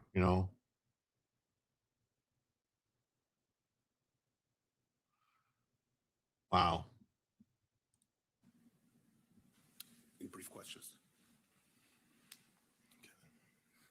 We've heard mixed reactions from the state and others that the workers were notified prior, even verbally. Did you find that to be the case? No, and luckily we represent the only survivor. Where he was there, he can speak for himself. They absolutely got zero warning. He had no idea. He watched everybody go into the water. So, they were not warned. They were actually sitting in their cars on break. Can you tell us, he went into the water, rolled down the window, gets out of the vehicle that he was in. He was the only one in that vehicle? Yes. Okay. Where does he go from there? You said he swam to a piece of the bridge. What was the next step? How did he get help? He was stranded on, I believe it was a rock or a piece of metal that was floating by. But he's going to be speaking. We're just letting you know his story is amazing, but it has left him with well, I'm glad he survived. Severe, but I don't like lawyers. Emotional. I don't like injury lawyers. They're all scum. Just saying. Baltimore survivor fought for his life after his vehicle fell in the water. The ship registries in Singapore. The Chow family was from Taiwan. When it was designed and built, nobody saw how large container ships with that level of displacement could be transiting. Yeah, I guess that's true. That was one big boat. Yeah, okay. All right. What was the weight of the ship?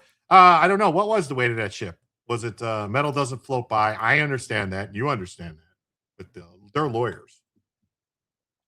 Federal officials announced Tuesday that criminal charges have been brought against the Singapore operator and the employee of the container ship that downed Baltimore's Scott Key Bridge more than 2 years ago. The indictment filed on April 8th names Synergy Marine Pte. Ltd. Based in Singapore, Synergy Maritime based in India, and technical superintendent Radhakashashana Hanahanaran Katheri Nair, an Indian national, as a defendant in the case. Sorry. Wow. Bella, lay down. Come on. Knock it off. Both companies and Nair are charged with conspiracy to defraud the United States, willfully failing to immediately inform the Coast Guard of a known hazardous condition, obstruction of an agency proceedings, and false statements. Ships made out of metal do float. Yes, they do. They do. But that's because of they displace the water. But a piece of metal, like a girder or a piece of a bridge, I turned the volume up 600%. That's the best I could do. So the officials allege the company improperly altered flushing pumps on the Dali container ship to supply fuel to two of the ship's generators, ultimately causing a second blackout after the ship lost power, initially due to a loose wire. Oh my God! So they got problems. So the ship was not ship shape. The ship was not ship shape. That's crazy. Wow. The indictment alleges that if the Dali had been using a proper fuel supply pumps, then the vessel could have regained power in time to safely navigate under the bridge.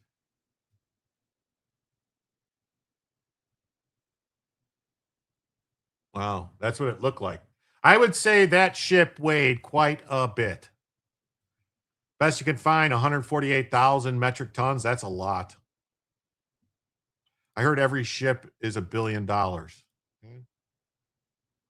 That's a lot of containers. Like those are those containers that you see on the back. Those are the shipping containers. That's like the back of a semi truck or like a train car, that they put those on.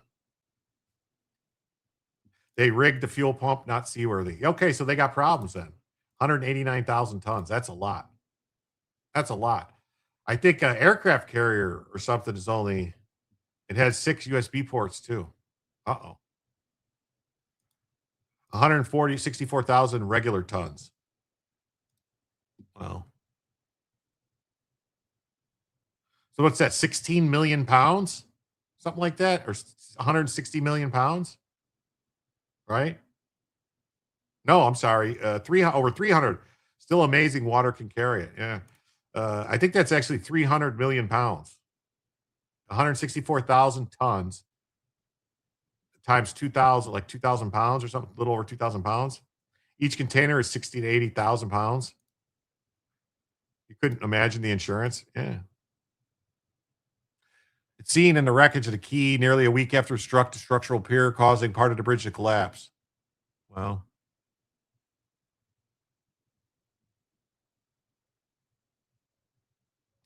The Ford CVNs are around 100,000 tons displacement. Wow. Even if Congress changed the law, the claims filed will be under the old law. Big dummies. Yeah. 378 million pounds. That's what I thought. Like, yeah. Metric tons are 2,200 pounds. Over 328 million pounds. That's a lot of dim. The utilization of such flushing pumps is considered a violation of international law, with authorities alleging the company's operators, including Nair, knew about the improper use of flushing pumps and risks that it presented. Told you it was a big boat. The indictment further alleges that after the crash, Nair falsely told the national NTSB that he was unaware that the Dali was using flushing pumps. Investigators found evidence of the pumps being used on 3 ships, including the Dali, all operated by the company.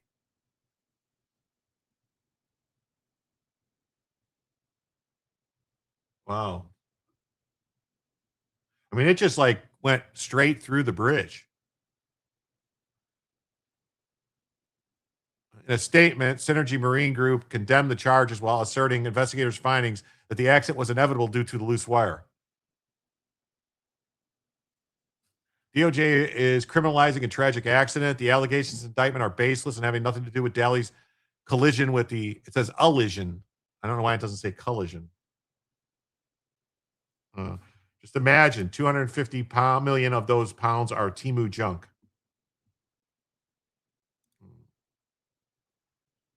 For shipping a container is 20 feet. 40-foot containers count as 2.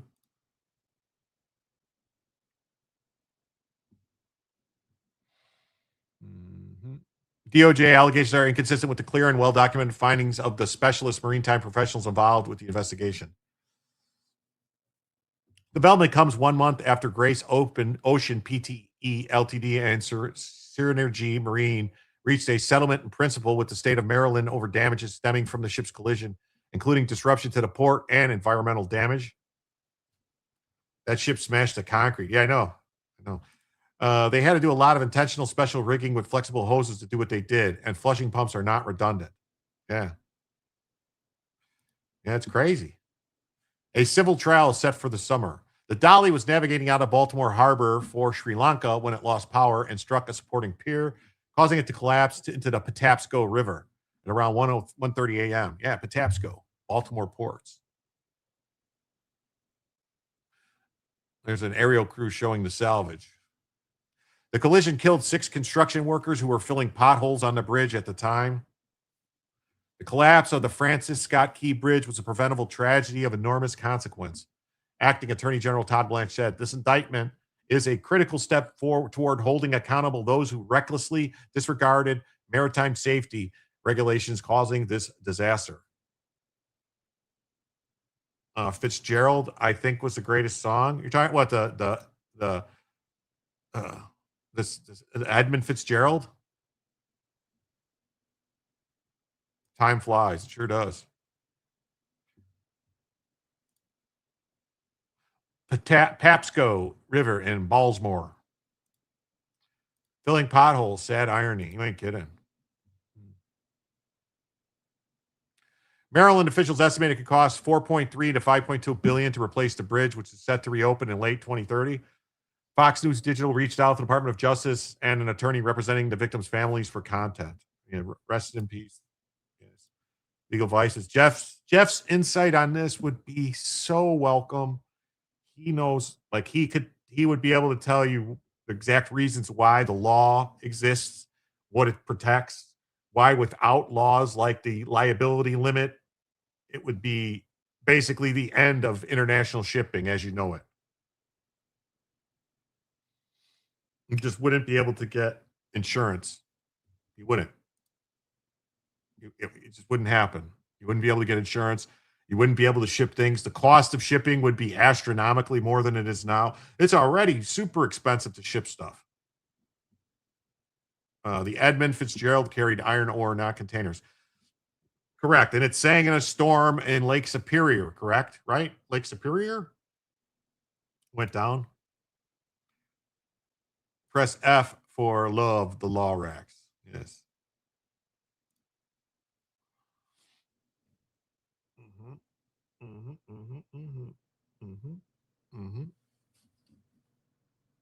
The current was 7 knots, pushing a 12-mile-per-hour wind, also pushing, created a large sail effect. Yes, F's in the chat for the law racks.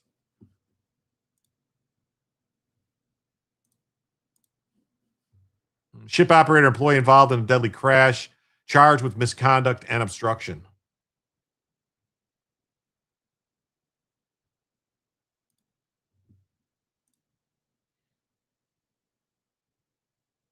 Dramatic footage shows the collapse of the bridge. I think we'll watch this once the ad is done. Another ad? Seriously? What are you doing? No lighters, no smell. The Singapore-based operator of the ship that crashed on Baltimore's Francis Key Bridge.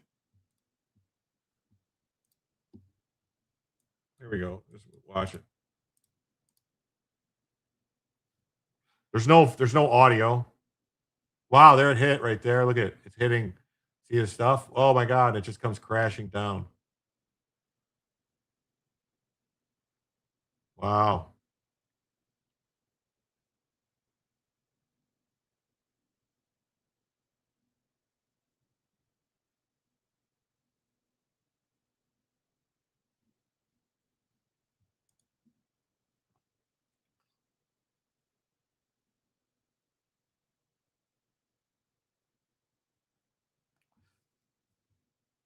Yes, Edmund Fitzgerald was Lake Superior, November 10th, 1975. It's a good song, though. The tale of the Edmund Fitzgerald. 29 people died on that boat. 29 souls died in the water. Went down in the deep. The Chippewa called it Gitchy Goomy. Marine power, propulsion, navigation, and life support systems all have to pass certification requirements to be seaworthy. It wasn't built that way. It wasn't maintained and operated properly. It's a sad thing that I remember this clearly now, but I had otherwise completely forgot about the bridge.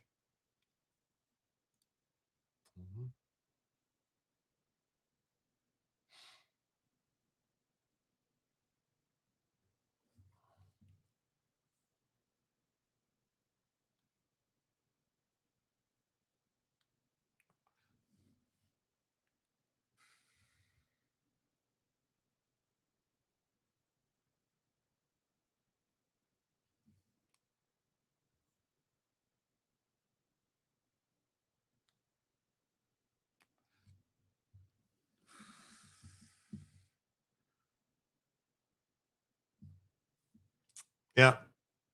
It's crazy that this was actually caused by an Indian driver. So not only are they driving the wrong way on the highways, running into people driving semis when they shouldn't have CDLs, they're driving boats and crashing into fucking bridges and destroying bridges and killing people. It's amazing to me. Wow. As the leader of the Well, the indictment names Synergy and Rakashwaka Kakatari Nar, an Indian national, was a technical superintendent for the ship. Wow. Wow. That's a lot of damage. FBI investigations into the crash focused on the vessel's operations, whether the crew knew of critical systems issues before leaving port. Dolly was leaving Baltimore for Sri Lanka. Well, it tore a big hole in the front of the ship, too.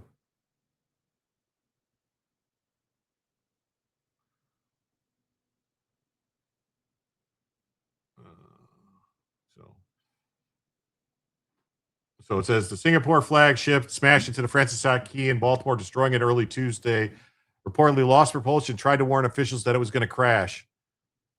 6 people were unaccounted for, according to authorities. 2 people were pulled from the river by rescuers. 7 vehicles were missing after falling from the 1.6-mile-long span. Officials are using sonar technologies to find the vehicles. It's Gordon Lightfoot. Pretty sure he thought he could fit under it. They lied to cover up their guilt. Yeah, that's the problem. They lied to FBI agents. Maybe these ships need way stations like trucks, maybe. A pre-port inspection could have prevented this. Go Coasties. Yeah. I guess they're still driving all the way around. Yeah. They do inspections at the way stations as well, from Baltimore to Sri Lanka. Yeah, I wonder what was in there. Gordon had a good voice. He did. Video show power on the ship flickering off and then on again shortly before the crash. A Baltimore resident described how horrifying the collapse of the bridge early Tuesday caused the entire house to feel like it was falling down. There should be pre-planned bridge replacements, plug and play. You were 6 when it opened. Damn Jeet wrecked it. Still weird seeing that 695 South signs with closure warnings. The Dolly was also involved. Let's check this out. This ship was also involved in a collision while leaving the port of Antwerp in 2016.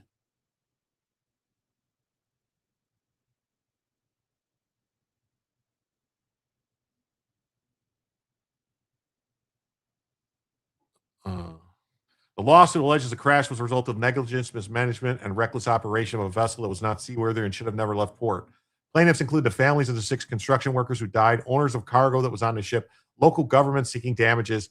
Details of the settlement has not been disclosed, and some portions of the lawsuit remain unresolved.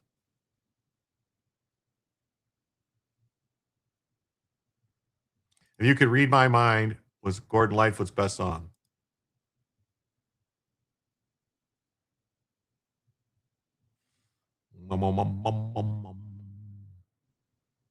The state sought damages on behalf of its agencies for destruction of the bridge. The settlement does not resolve any claims the state has against the shipbuilder Hyundai, the Attorney General's office said. The bridge, a long-standing Baltimore landmark, was a vital piece of transportation infrastructure that allows drivers to easily bypass downtown.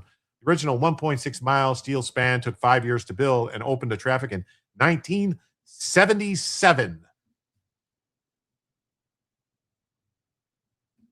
Wow.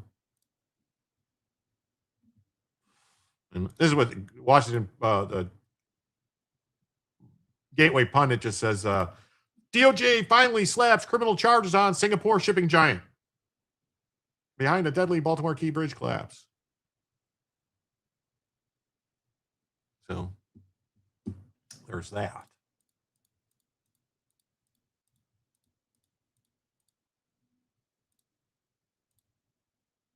So here's the press conference, I guess, talking about it.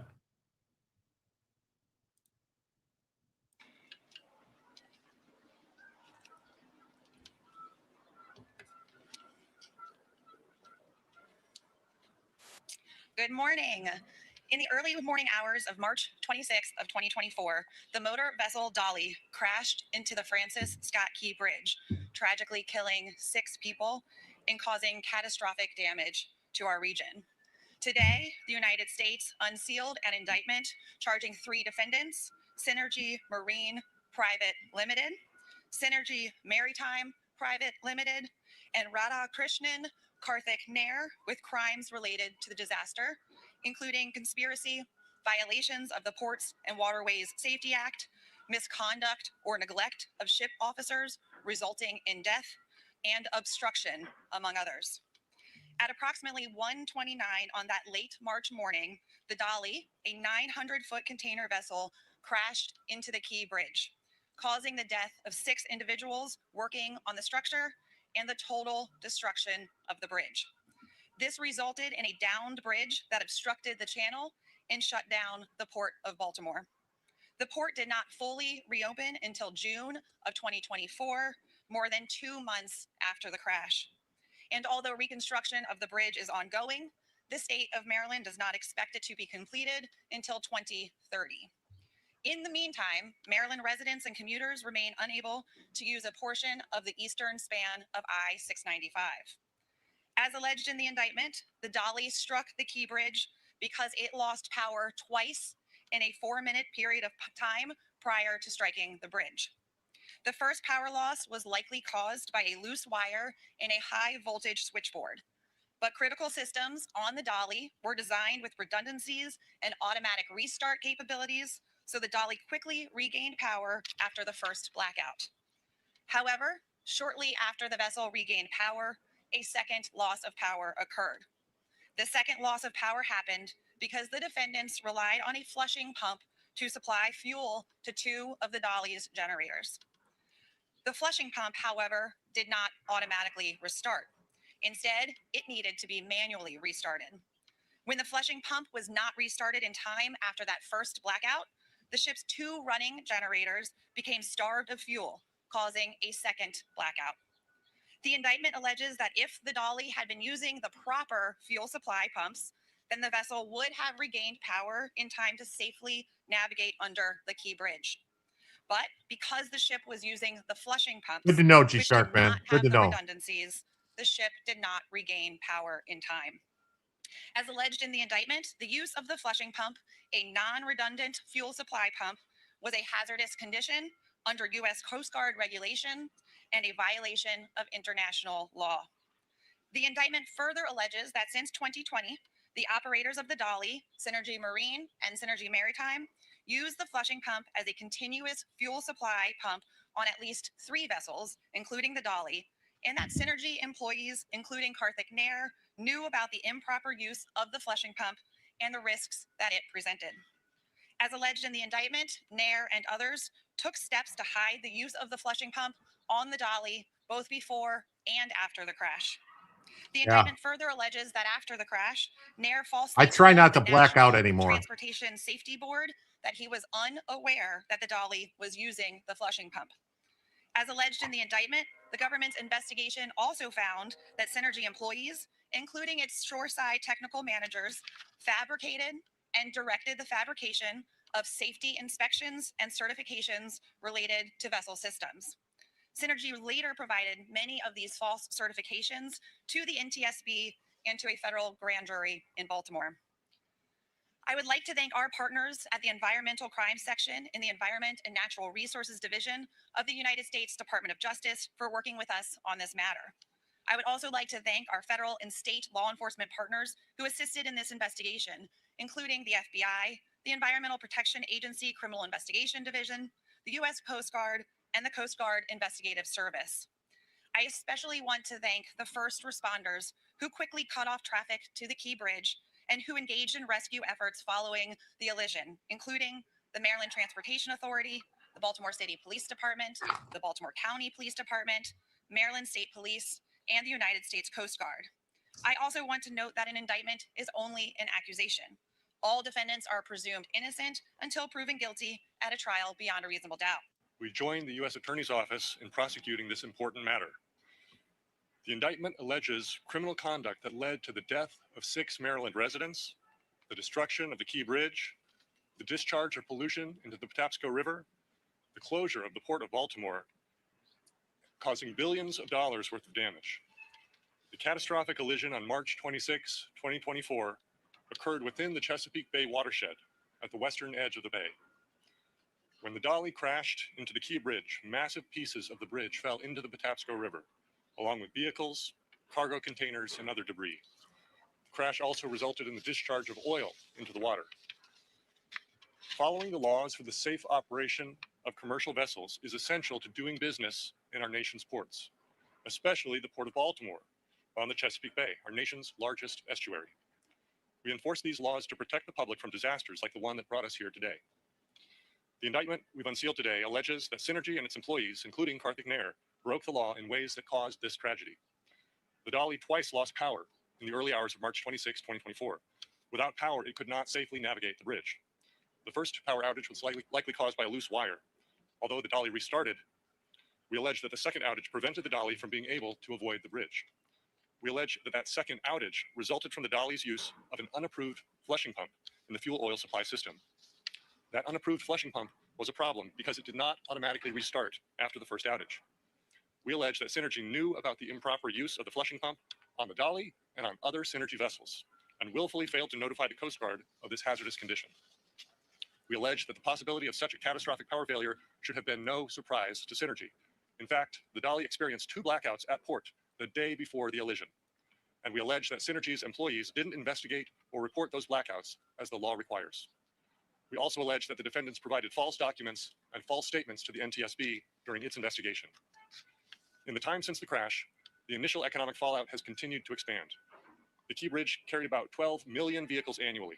That's about 23 vehicles every minute. Some of those vehicles are left without any efficient route, including trucks carrying hazardous materials that can't use the tunnels under the harbor. All right. Well, I think we beat this to death, per se, as they say. So the U.S. Attorneys of Maryland Justice Department Environmental Resources hold a press conference. So it was just a press conference talking about it. I mean, I don't want to spend 20 minutes watching it, but quite long. Let's see. What's this? And other chemicals, pieces of the bridge, vehicles, and other debris that fell into the Patapsco River, which is used in international commerce, polluted it and obstructed its navigability, off of polluting America. The United States is not a safe harbor for third world pollution. Toxic substances, illegal pesticides, and even hazardous waste enter the United States every day, sometimes illegally, and they do so on foreign ships that pollute our waters. That shock turned to shared grief as we learned of the 6 lives lost in the Department of Justice's Environment and Natural Resources Division. We are grateful by Synergy employees to the NTSB, as well as false certifications. Our national anthem, and we're 6 lives. We're trying justice to everyone.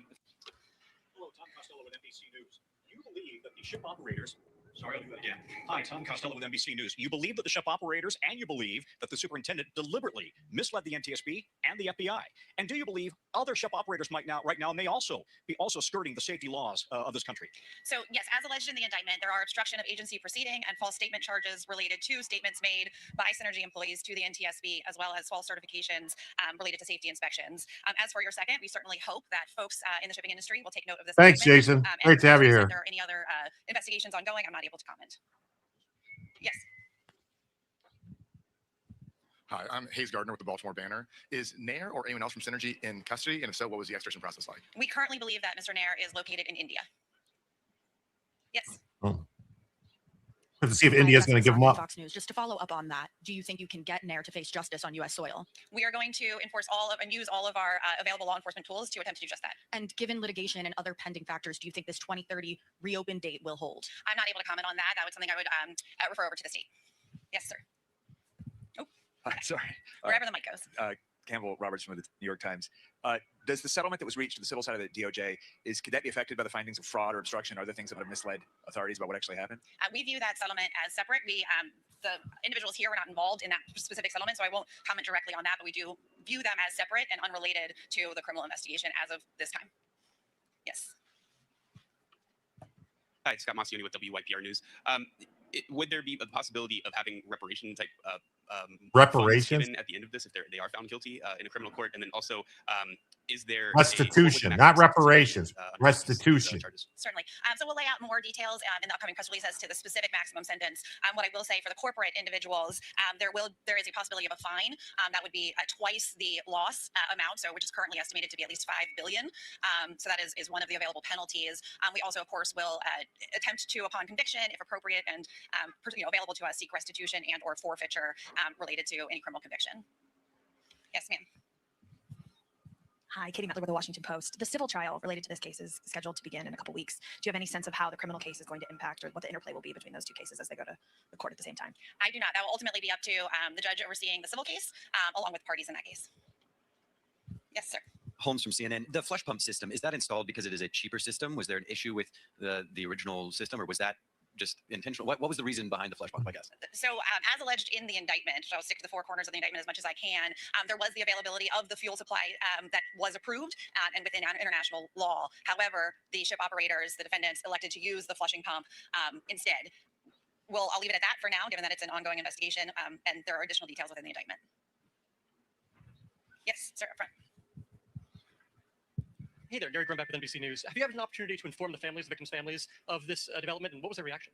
So we do have obligations to consult with victims throughout the process, and they were provided a heads up that there would be an announcement. Of course, given that this indictment was just unsealed this morning, there are limitations on what we were able to share with the victims prior to the unsealing. Hi there. Phil Yakubowski from WBAL Radio here in Baltimore. You mentioned the flushing pump system. How many other Synergy ships have this system, and was that a concern to you when you heard about that, given the number of ports around the country? So as alleged in the indictment, there were at least 3 ships under the folks doing business as Synergy that our investigation revealed were using the flushing pumps. One of those ships was the Dolly, and 2 sister ships. Tommy Clark, WBAL TV. Can you just explain this flush pump system? How common is this? Can you familiarize us with, is this rare to see a case like this? Or is this something that you're concerned could be on other vessels beyond Synergy? So given that this is an ongoing prosecution, I'm limited in what I can say as it relates to that. What I'll say is, speaking to this one, in the 4 corners of the indictment, like I said, we did have our investigation revealed that at least 3 ships used this flushing pump in lieu of the approved fuel supply system. Yes, sir, in the back. Hi, Jeff Morgan with WMAR here in Baltimore. It's our understanding that there are still crew members here in the United States. Do you know what the process will be like for them? Is there any charges that could come to the other members of the crew, or is this limited at this point? So as of this point, we have the 2 corporations and the third defendant and individual who's charged. It's an ongoing investigation, and we will bring any additional charges if and when appropriate. All right. All right. Then we got an update. So that's interesting. All these charges happening. Are they going to be able to get the people from India to get the guy here actually to hold him responsible? Are they going to be able to do it, or is this just like, is India going to extradite him? That's the question. All right, you guys remember a couple days ago we talked about Frontier Airlines. They are looking for someone to pay money. Yeah, but the bridge is level. Isn't there a bridge that's longer than the curve of the earth, but the bridge is level? Pretty much all bridges have a hump in them. They all go up in the middle and then come down. That way water and stuff flows off and everything like that. And then they're also sloped this way. They're always, just about always, every bridge you go up, you're going to go up slightly when you get to the center of the bridge and then come down. I don't know. This is the way they are. Everyone I've ever seen. I bet the proper pumps were tripping on speed or vibration, needing maintenance, were out of service. Yeah, probably. There was already a horrible accident in Florida years ago. All the states with similar bridges have done nothing since. Here we are. Yeah. The curve of the earth is over 24,000 miles long before meeting back up. Yeah, that's crazy, isn't it? St. Pete Bridge is awesome. And so is the The Key Bridge, the Florida Keys. This is the Key Bridge with the bridge. I can't name the name of it in the Florida Keys. That bridge is really long. That's like 8 miles, I think, 7 or 8 miles long, that bridge. Grim details in the death of a trespasser mutilated by Frontier Airlines jet at Denver Airport revealed by officials. So they're saying this guy committed suicide by plane. 7 miles. Yeah, I thought it was 7 miles, 8 miles, something like that. I was on a ship that blacked out outside of Mobile. A valve broke on the start control air system, and we had to use WD-40 to start the harbor diesel generator. Wow. So they're saying this guy committed suicide by aeroplane, which the Denver Airport trespasser who was sucked into an engine and horrifically dismembered when he stepped in front of a Frontier Airlines plane was a career criminal who had previously been arrested for attempted murder, and authorities believe he intended to kill himself. Yes, what a way to go. Yes.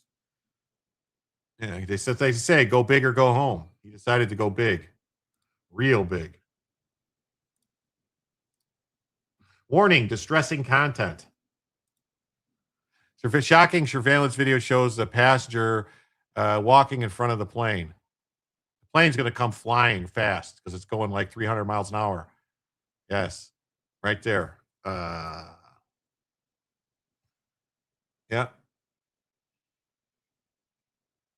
I don't know how you could say that it was they still charged him for baggage. Yes, extra money for baggage. Yes.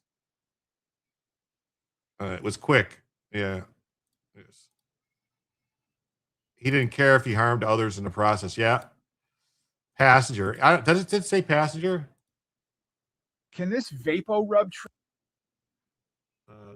The trespasser. Did I say passenger? The trespasser was sucked into that jet engine. Michael Mott was seeking to commit suicide when he calmly walked across the runway while the aircraft barreled towards him, according to a video of the grisly scene and a representative of Denver City and County Medical Examiner's office. The cause of death was determined to be multiple blunt and sharp force injuries. 150 miles an hour, you think? I think those planes have to go quite a bit faster to take off, though, don't they? The Ravenel Bridge in Charleston, South Carolina is cool. Probably trying to catch a flight. The news called him a pedestrian. Yes. Sounds like WD-40 is a great lubricant for gears. Yes, it is. He was trying to steal the precious metals from the engine. Maybe. Yeah, there's the engine all jacked up. A suicide note has not been recovered, according to Denver police. However, Mott had previous problems with the law. 200 plus, like 300 on takeoff. That's what I thought. Yeah. A spokesperson for the department later told the Post that Mott was involved in a reported assault in Denver back in 2025, but no arrests were made after the victim declined to press charges. Mugshots emerge. Oh, this is what he looks like. You want to see what he looks like? We'll check that in a second. Additionally, he racked up over 20 arrests, including one for felony trespassing in Colorado Springs just a month before his suicide. No, the speed limit on the tires sets the design liftoff speed. What's the speed limit on the tires, Boom Boom? It's got to be a couple hundred miles an hour. I mean, when a plane lands, it's going 250 miles an hour or something. Died of natural causes. Yeah. He was shark hunting, ran out of chum. Yes. Where are they taking pictures of their kids in front of the engines? I hope not. That's military power on takeoff is 500. Lake Pontchartrain Causeway is almost 24 miles long, the longest bridge in America.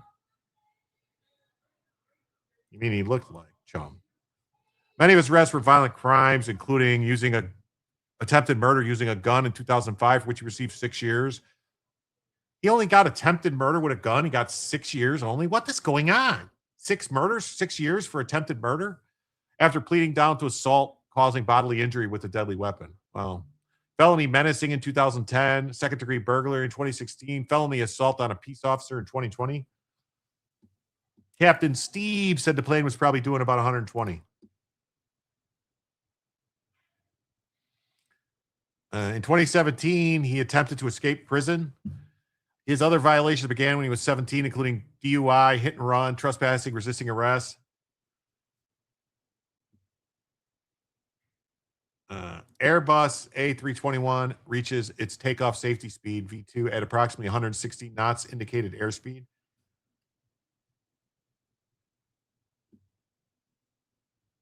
Well, what is that? Is it knots more than a mile? Knots, isn't it, or is knots less than a mile? So he was a POS, yes. Probably not taking off at 128. We are currently looking for notes, computers, anything like that to identify places where he most recently was. Horrifying security video of the runway showed Mott getting sucked into one of the engines mid-takeoff. He jumped the perimeter fence on the tarmac before colliding. Denver airport chief said that an alert went out 9 minutes earlier when the airport operator received reviewed the alarm, identified a herd of deer just outside the perimeter fence. They did not initially see the trespasser. The camera view was alternating between the wildlife and the individual. There are some ditches in the area, so the person was out of view for a bit. Knots are a tad longer. Knots are 6,076 feet. Yeah, so going like 30 knots is actually like almost 38 miles an hour, right? 30 knots is like 38 miles an hour. So it's 184-ish miles per hour.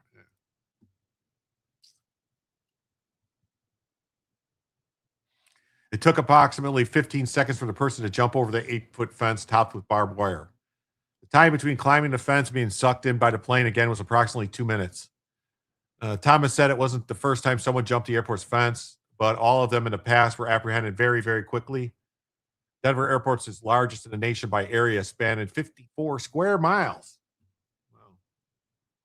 There's a picture of him right there get sucked in. People coming down the slide. All right, let's go. We're going to look at we'll pull up his mugshots and see what it says about him.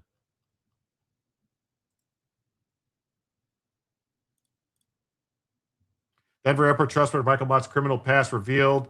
Chilling mugshots emerge after he was mangled by jet engine. The Denver trespasser was dismembered by a jet engine after he stepped in front of a Frontier flight. Had a dark criminal past. He racked up over 20 arrests in Colorado dating back to 2002. One for attempt murder. Huh.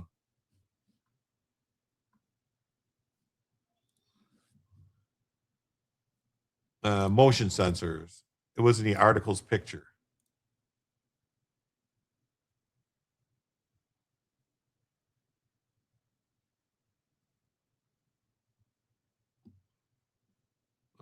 One of his mugshots showed him with a Band-Aid on his head and a gash on his neck. Oh, this one. He's wearing that suit that they put on people if they're afraid there's something's going to happen to them. The turtle suit or something they call it. Yes, he's going to need a bigger Band-Aid. Definitely going to need a bigger Band-Aid now. Definitely going to need a bigger Band-Aid. Definitely going to need a bigger Band-Aid.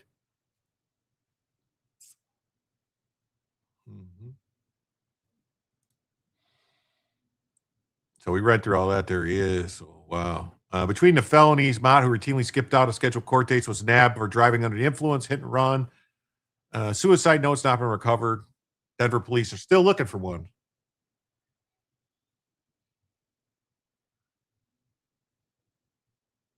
He was charged with attempted escape in 2017.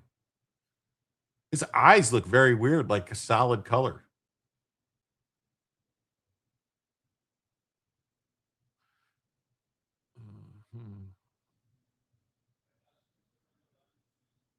I do have limbs on the runway. I believe the aircraft struck an individual. The airport staff continued. There appear to be human remains on the runway.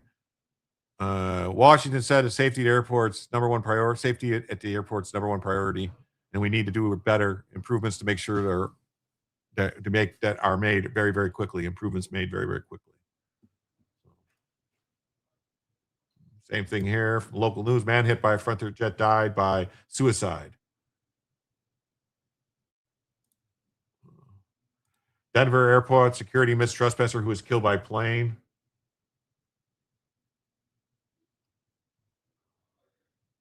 This is people on the plane, I take it. Hold on.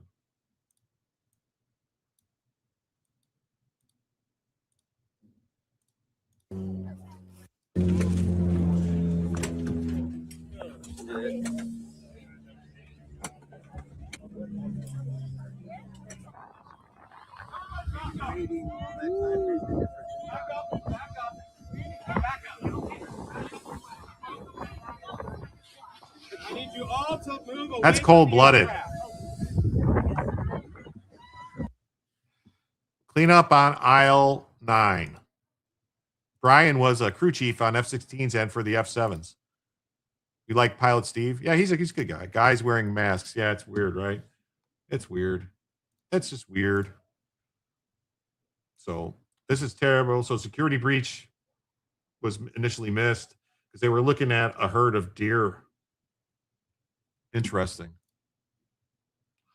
All right. Okay. Well, it's a shame that anyone would do something like that if it was on purpose. I mean, I don't know how they, I don't know. They're just, are they just jumping to conclusions by saying it was a suicide if they don't have any evidence that he was, wanted to take his own life? Because to me, it seems like they're just jumping to conclusions, is my opinion. So, all right, on to the next story here.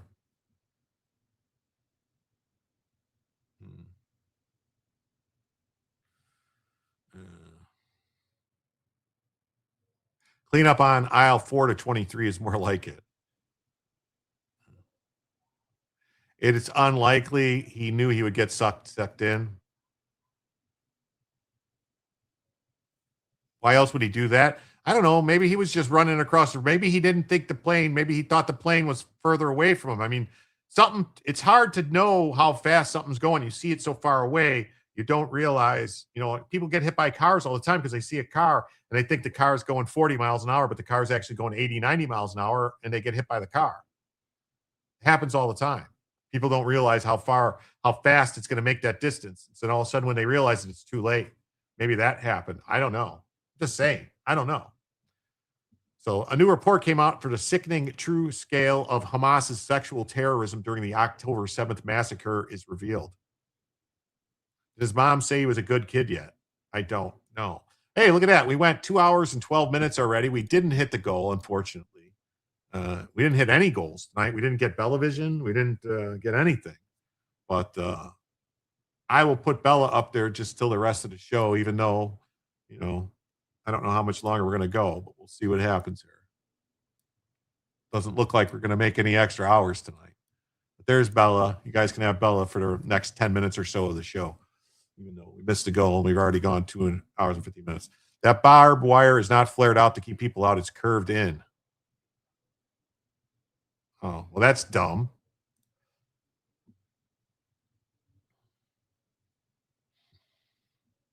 At those speeds and given how much inertia that jet engine has, him going in or just splatting on the casing would really make any difference in the number of pieces he ended up in. That sucks, Jim. Yeah, the engine does suck people in. It really does.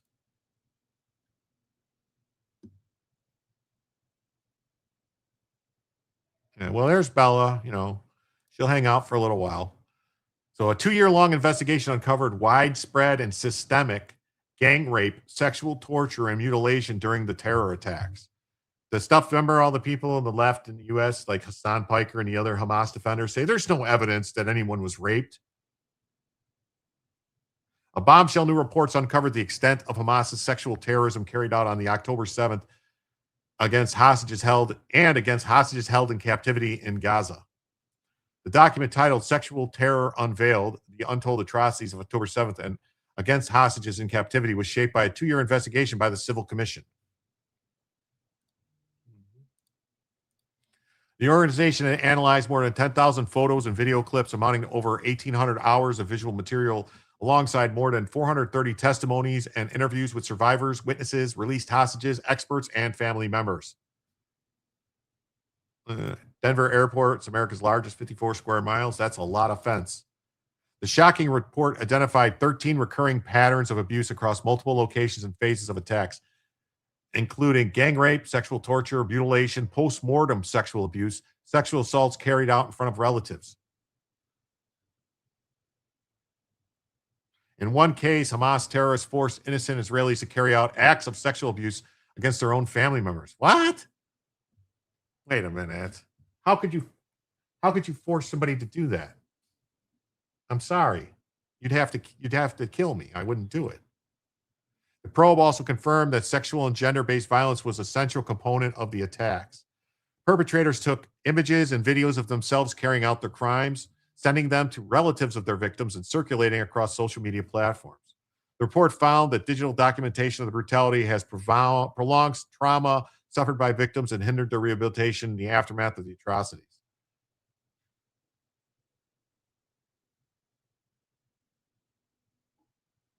Concertina wire points in, so the escapees have to climb over it.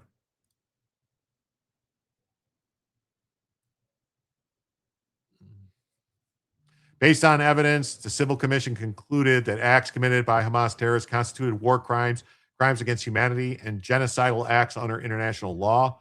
The scale, coordination, and repetition of the conduct demonstrated a widespread systemic attack against civilians in which sexual violence was deliberately used as a method of terror. Yes, definitely monsters. Barbed wire angled inwards keeps it out of public's reach. The organization said the report provides a detailed evidentiary and legal roadmap for prosecution and accountability and outlines pathways Israeli authorities can take to bring individual perpetrators to justice. The Civil Commission urged its findings be made public in a historical record to honor the victims, advance justice, accountability, and strengthen collective efforts against denialism and erasure. We have worked to preserve this evidence within a dedicated war crime archives to ensure their voices are heard and the world knows what happened.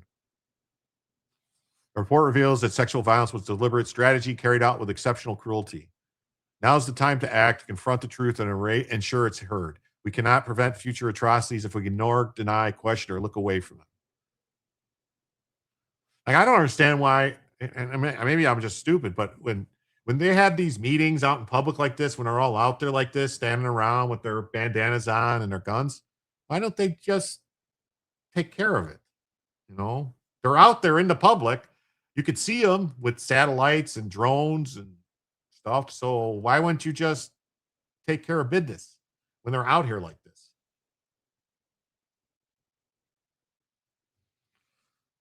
That nice guy that we put in charge of Syria did plenty of that. I read reports of a Christian girl getting cut lengthwise with a frame saw to set an example.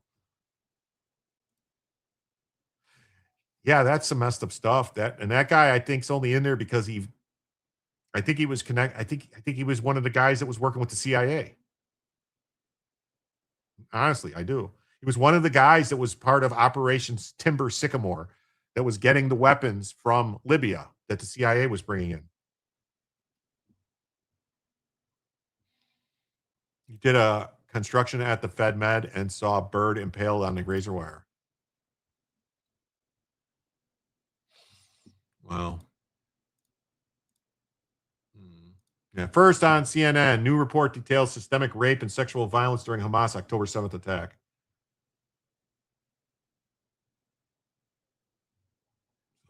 Hamas militants and their allies raped, assaulted, and sexually tortured their victims during and after October 7th to maximize pain and suffering. The report presents the most comprehensive body of evidence yet of sexual and gender-based violence against women, men, and children.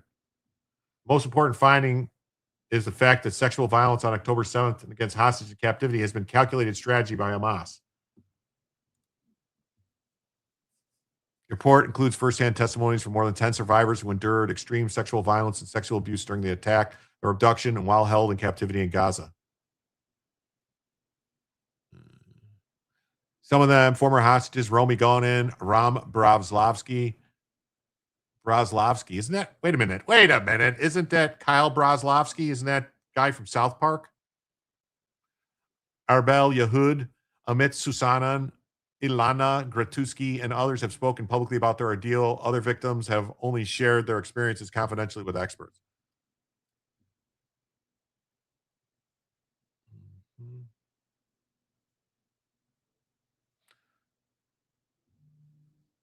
She's actually a very awesome and hope she sees this. Oh, your girlfriend is an accident photographer? Oh, cool. I hope she sees it too. So the report also includes previously unknown allegations, including a case of 2 minors who, while held in hostage, say they were sexually abused and forced by their captors to perform sex acts on each other.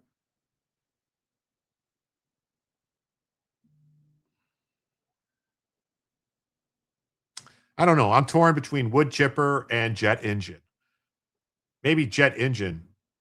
Jet engine was pretty much a big blender. Yeah, maybe a jet engine is better than a.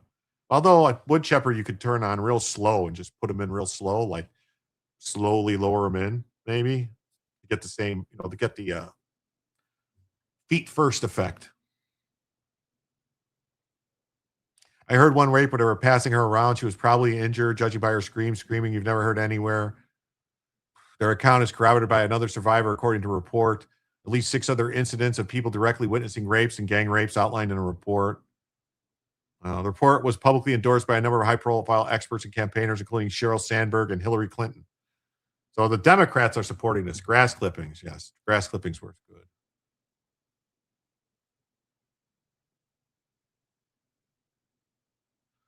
Team spent more than 2 years gathering, reviewing, and cataloging evidence. They say repeated nature of the violence, including the sexual torture, killings following sexual violence, forced nudity, restraint, threats of forced marriage, and filming disseminating imagery indicates it was an integral part of the attack and its aftermath. The jet engine doesn't give them time to suffer. Well, that's true. That's true. That's a good point. Well, this is just horrible. I mean, I think we all knew that there was some bad stuff happening. We saw some of the videos, what was going on. But I think now this report, and since it's being endorsed by all the demon rats, they're going to have to admit that this happened and that, Hamas are bad guys. I guess people like maybe Hassan Piker and the main candidate for governor or for senator, Graham Plattner, who says he supports Hamas, and the guy running for Senate in Michigan who supports Hamas. Maybe these people should be had their feet held to the fire now. Maybe you would think maybe some people might not support them for, that maybe they shouldn't be in public office. They shouldn't be serving in Congress. Dan says they are Muslims. Nothing will happen to them. They are special.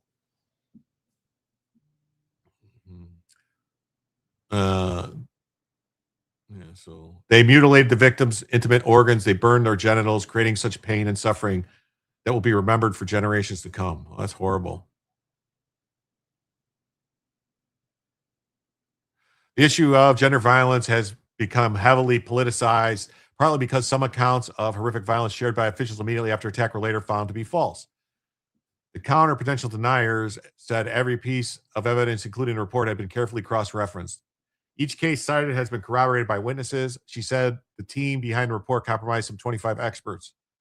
The authors say they decided not to rely on information obtained through state interrogations.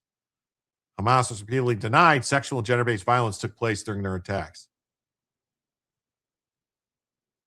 Denials continued despite the United Nations Special Representative on Sexual Violence, Pramila Patten, concluded after a fact-finding mission that there were reasonable grounds to believe the conflict-related sexual violence, including rape and gang rape, occurred.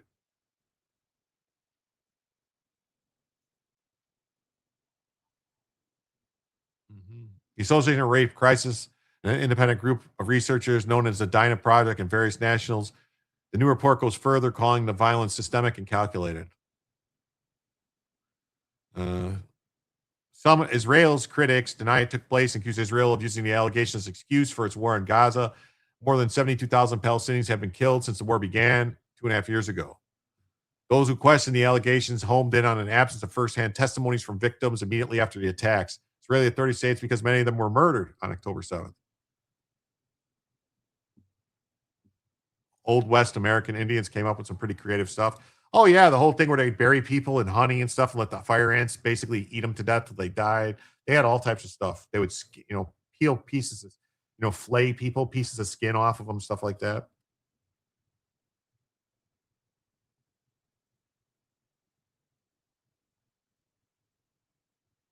Another factor that was the immediate aftermath of the initial attack, with fighting still raging in the area. Some emergency crews broke law enforcement protocol, failing to collect forensic evidence and examine victims at the scene. There were almost no records or photographs of the crime scenes as they were found.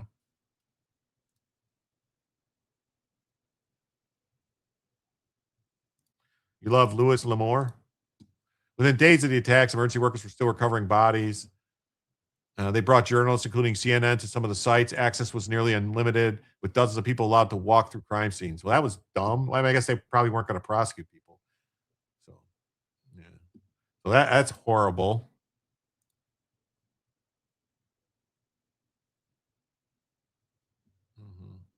That's horrible. I hope some justice comes. I don't know. Nebraska Democrats to pick nominee and fight for the blue dot.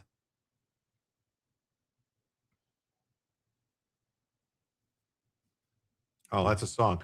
I wish I was special. They are so fucking special, but I'm a creep. I'm a loser. That's a good song.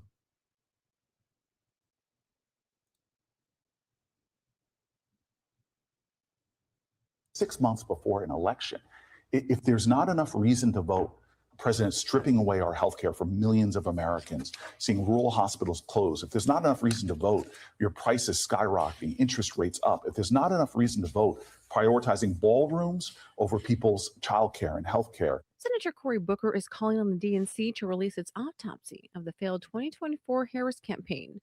He joined other Democratic leaders urging the party to come clean on why Kamala Harris lost to President. She lost because she sucks, man. What are you doing? What are you doing? Democrats are bullish that they can flip retiring Rep. Dom Bacon's seat in the House in November as the party tries to gain control of the lower chamber. But first, voters must decide Tuesday between Senator John Kavanaugh and marketing consultant Denise Powell in a Demon Rat primary. Kavanaugh and Powell are locked in a bitter battle for the nomination, with survival of the state's so-called blue dot becoming a flashpoint in the election. Kavanaugh's campaign, backed by a Congressional Progressive Caucus PAC, has been mired in debate over whether his election would wind up hurting the Democrat Party in 2028, an argument that's been amplified by Powell. Powell, backed by the campaign arm of Congressional Hispanic Caucus, has blasted the airway that Kavanaugh's election would allow Republicans to get rid of the state's electoral college system, which allows each district to have a single vote in favor of a winner-take-all system. Nebraska's Blue Dot awarded Vice President Kamala Harris to one electoral vote, with the rest of the state gave Donald Trump his remaining 4 votes. Willie Brown can attest to that about Kamala, that she sucked. Yeah, Creep is a good song. Yes, it is. What the hell am I doing here? I don't belong here.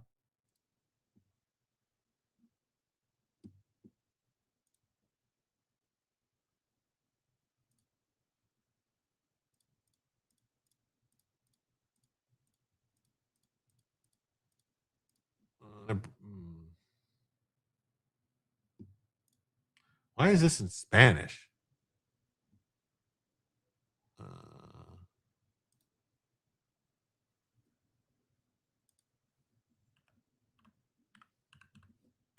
What the hell's going on? And it's not.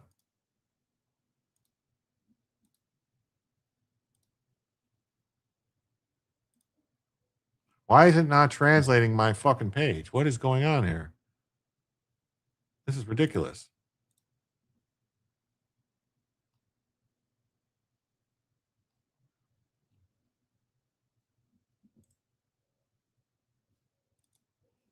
Okay, I had to select something. That's weird.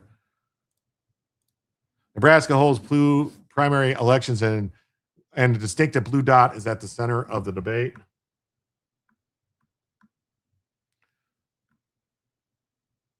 Yeah, so it's been a decade since Nebraska sent a demon rat to Congress, but Representative Bacon's decision to retire turned his district in the Omaha area into a key battleground for November. Bacon was one of only 3 Republicans in the country to win a district that Kamala Harris won in 2024. However, talk of Republican winning a seat in November has taken a backseat to the tight demon rat primaries. Debate now centers on which candidate will protect or jeopardize the so-called blue dot. 2 of the leading demon rat candidates, Kavanaugh and Powell, have garnered the most national attention. The voters are also weighing up the candidacies of 4 other rivals. Crystal Rhodes, a Douglas County District Court clerk backed by Omaha Mayor John Ewing, and Keishla Atkins, a Navy veteran and former Assistant Secretary for Veteran Affairs.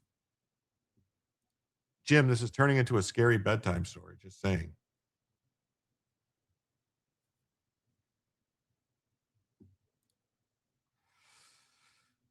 Sorry. A dispute among demon rats over the single statewide issue in Nebraska stands apart from the ideological battle seen in other competitive primaries. Two outside progressive PACs have invested $1 million in Omaha radio airwaves. Kavanaugh has released his own ads, which refer to his opponent, Denise, as the one with the dirty money.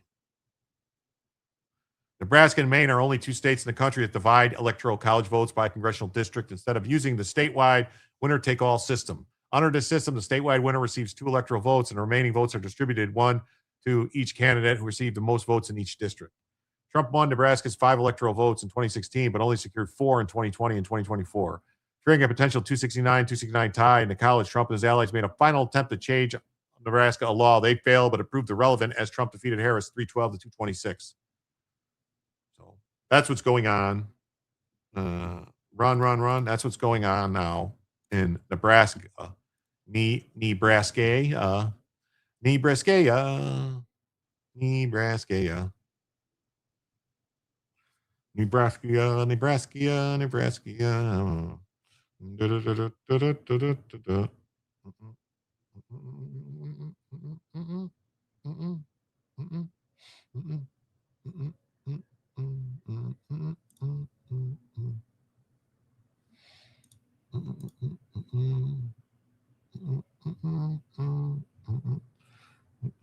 Who's live? Who is live?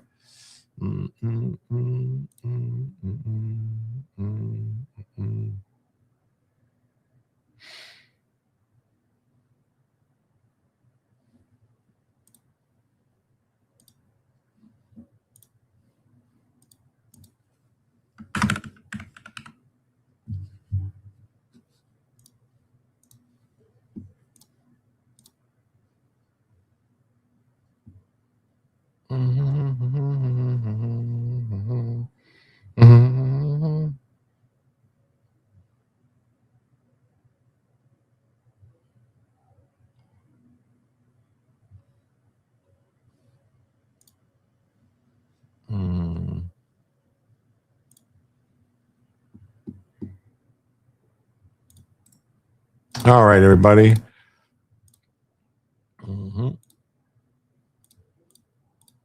I want to thank everybody who was here. Please remind everybody to hit the like button if you haven't already.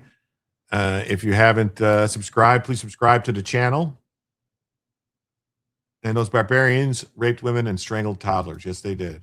FFS. You want to go to FFS? I was going to send you somewhere else. Do Iron Maiden.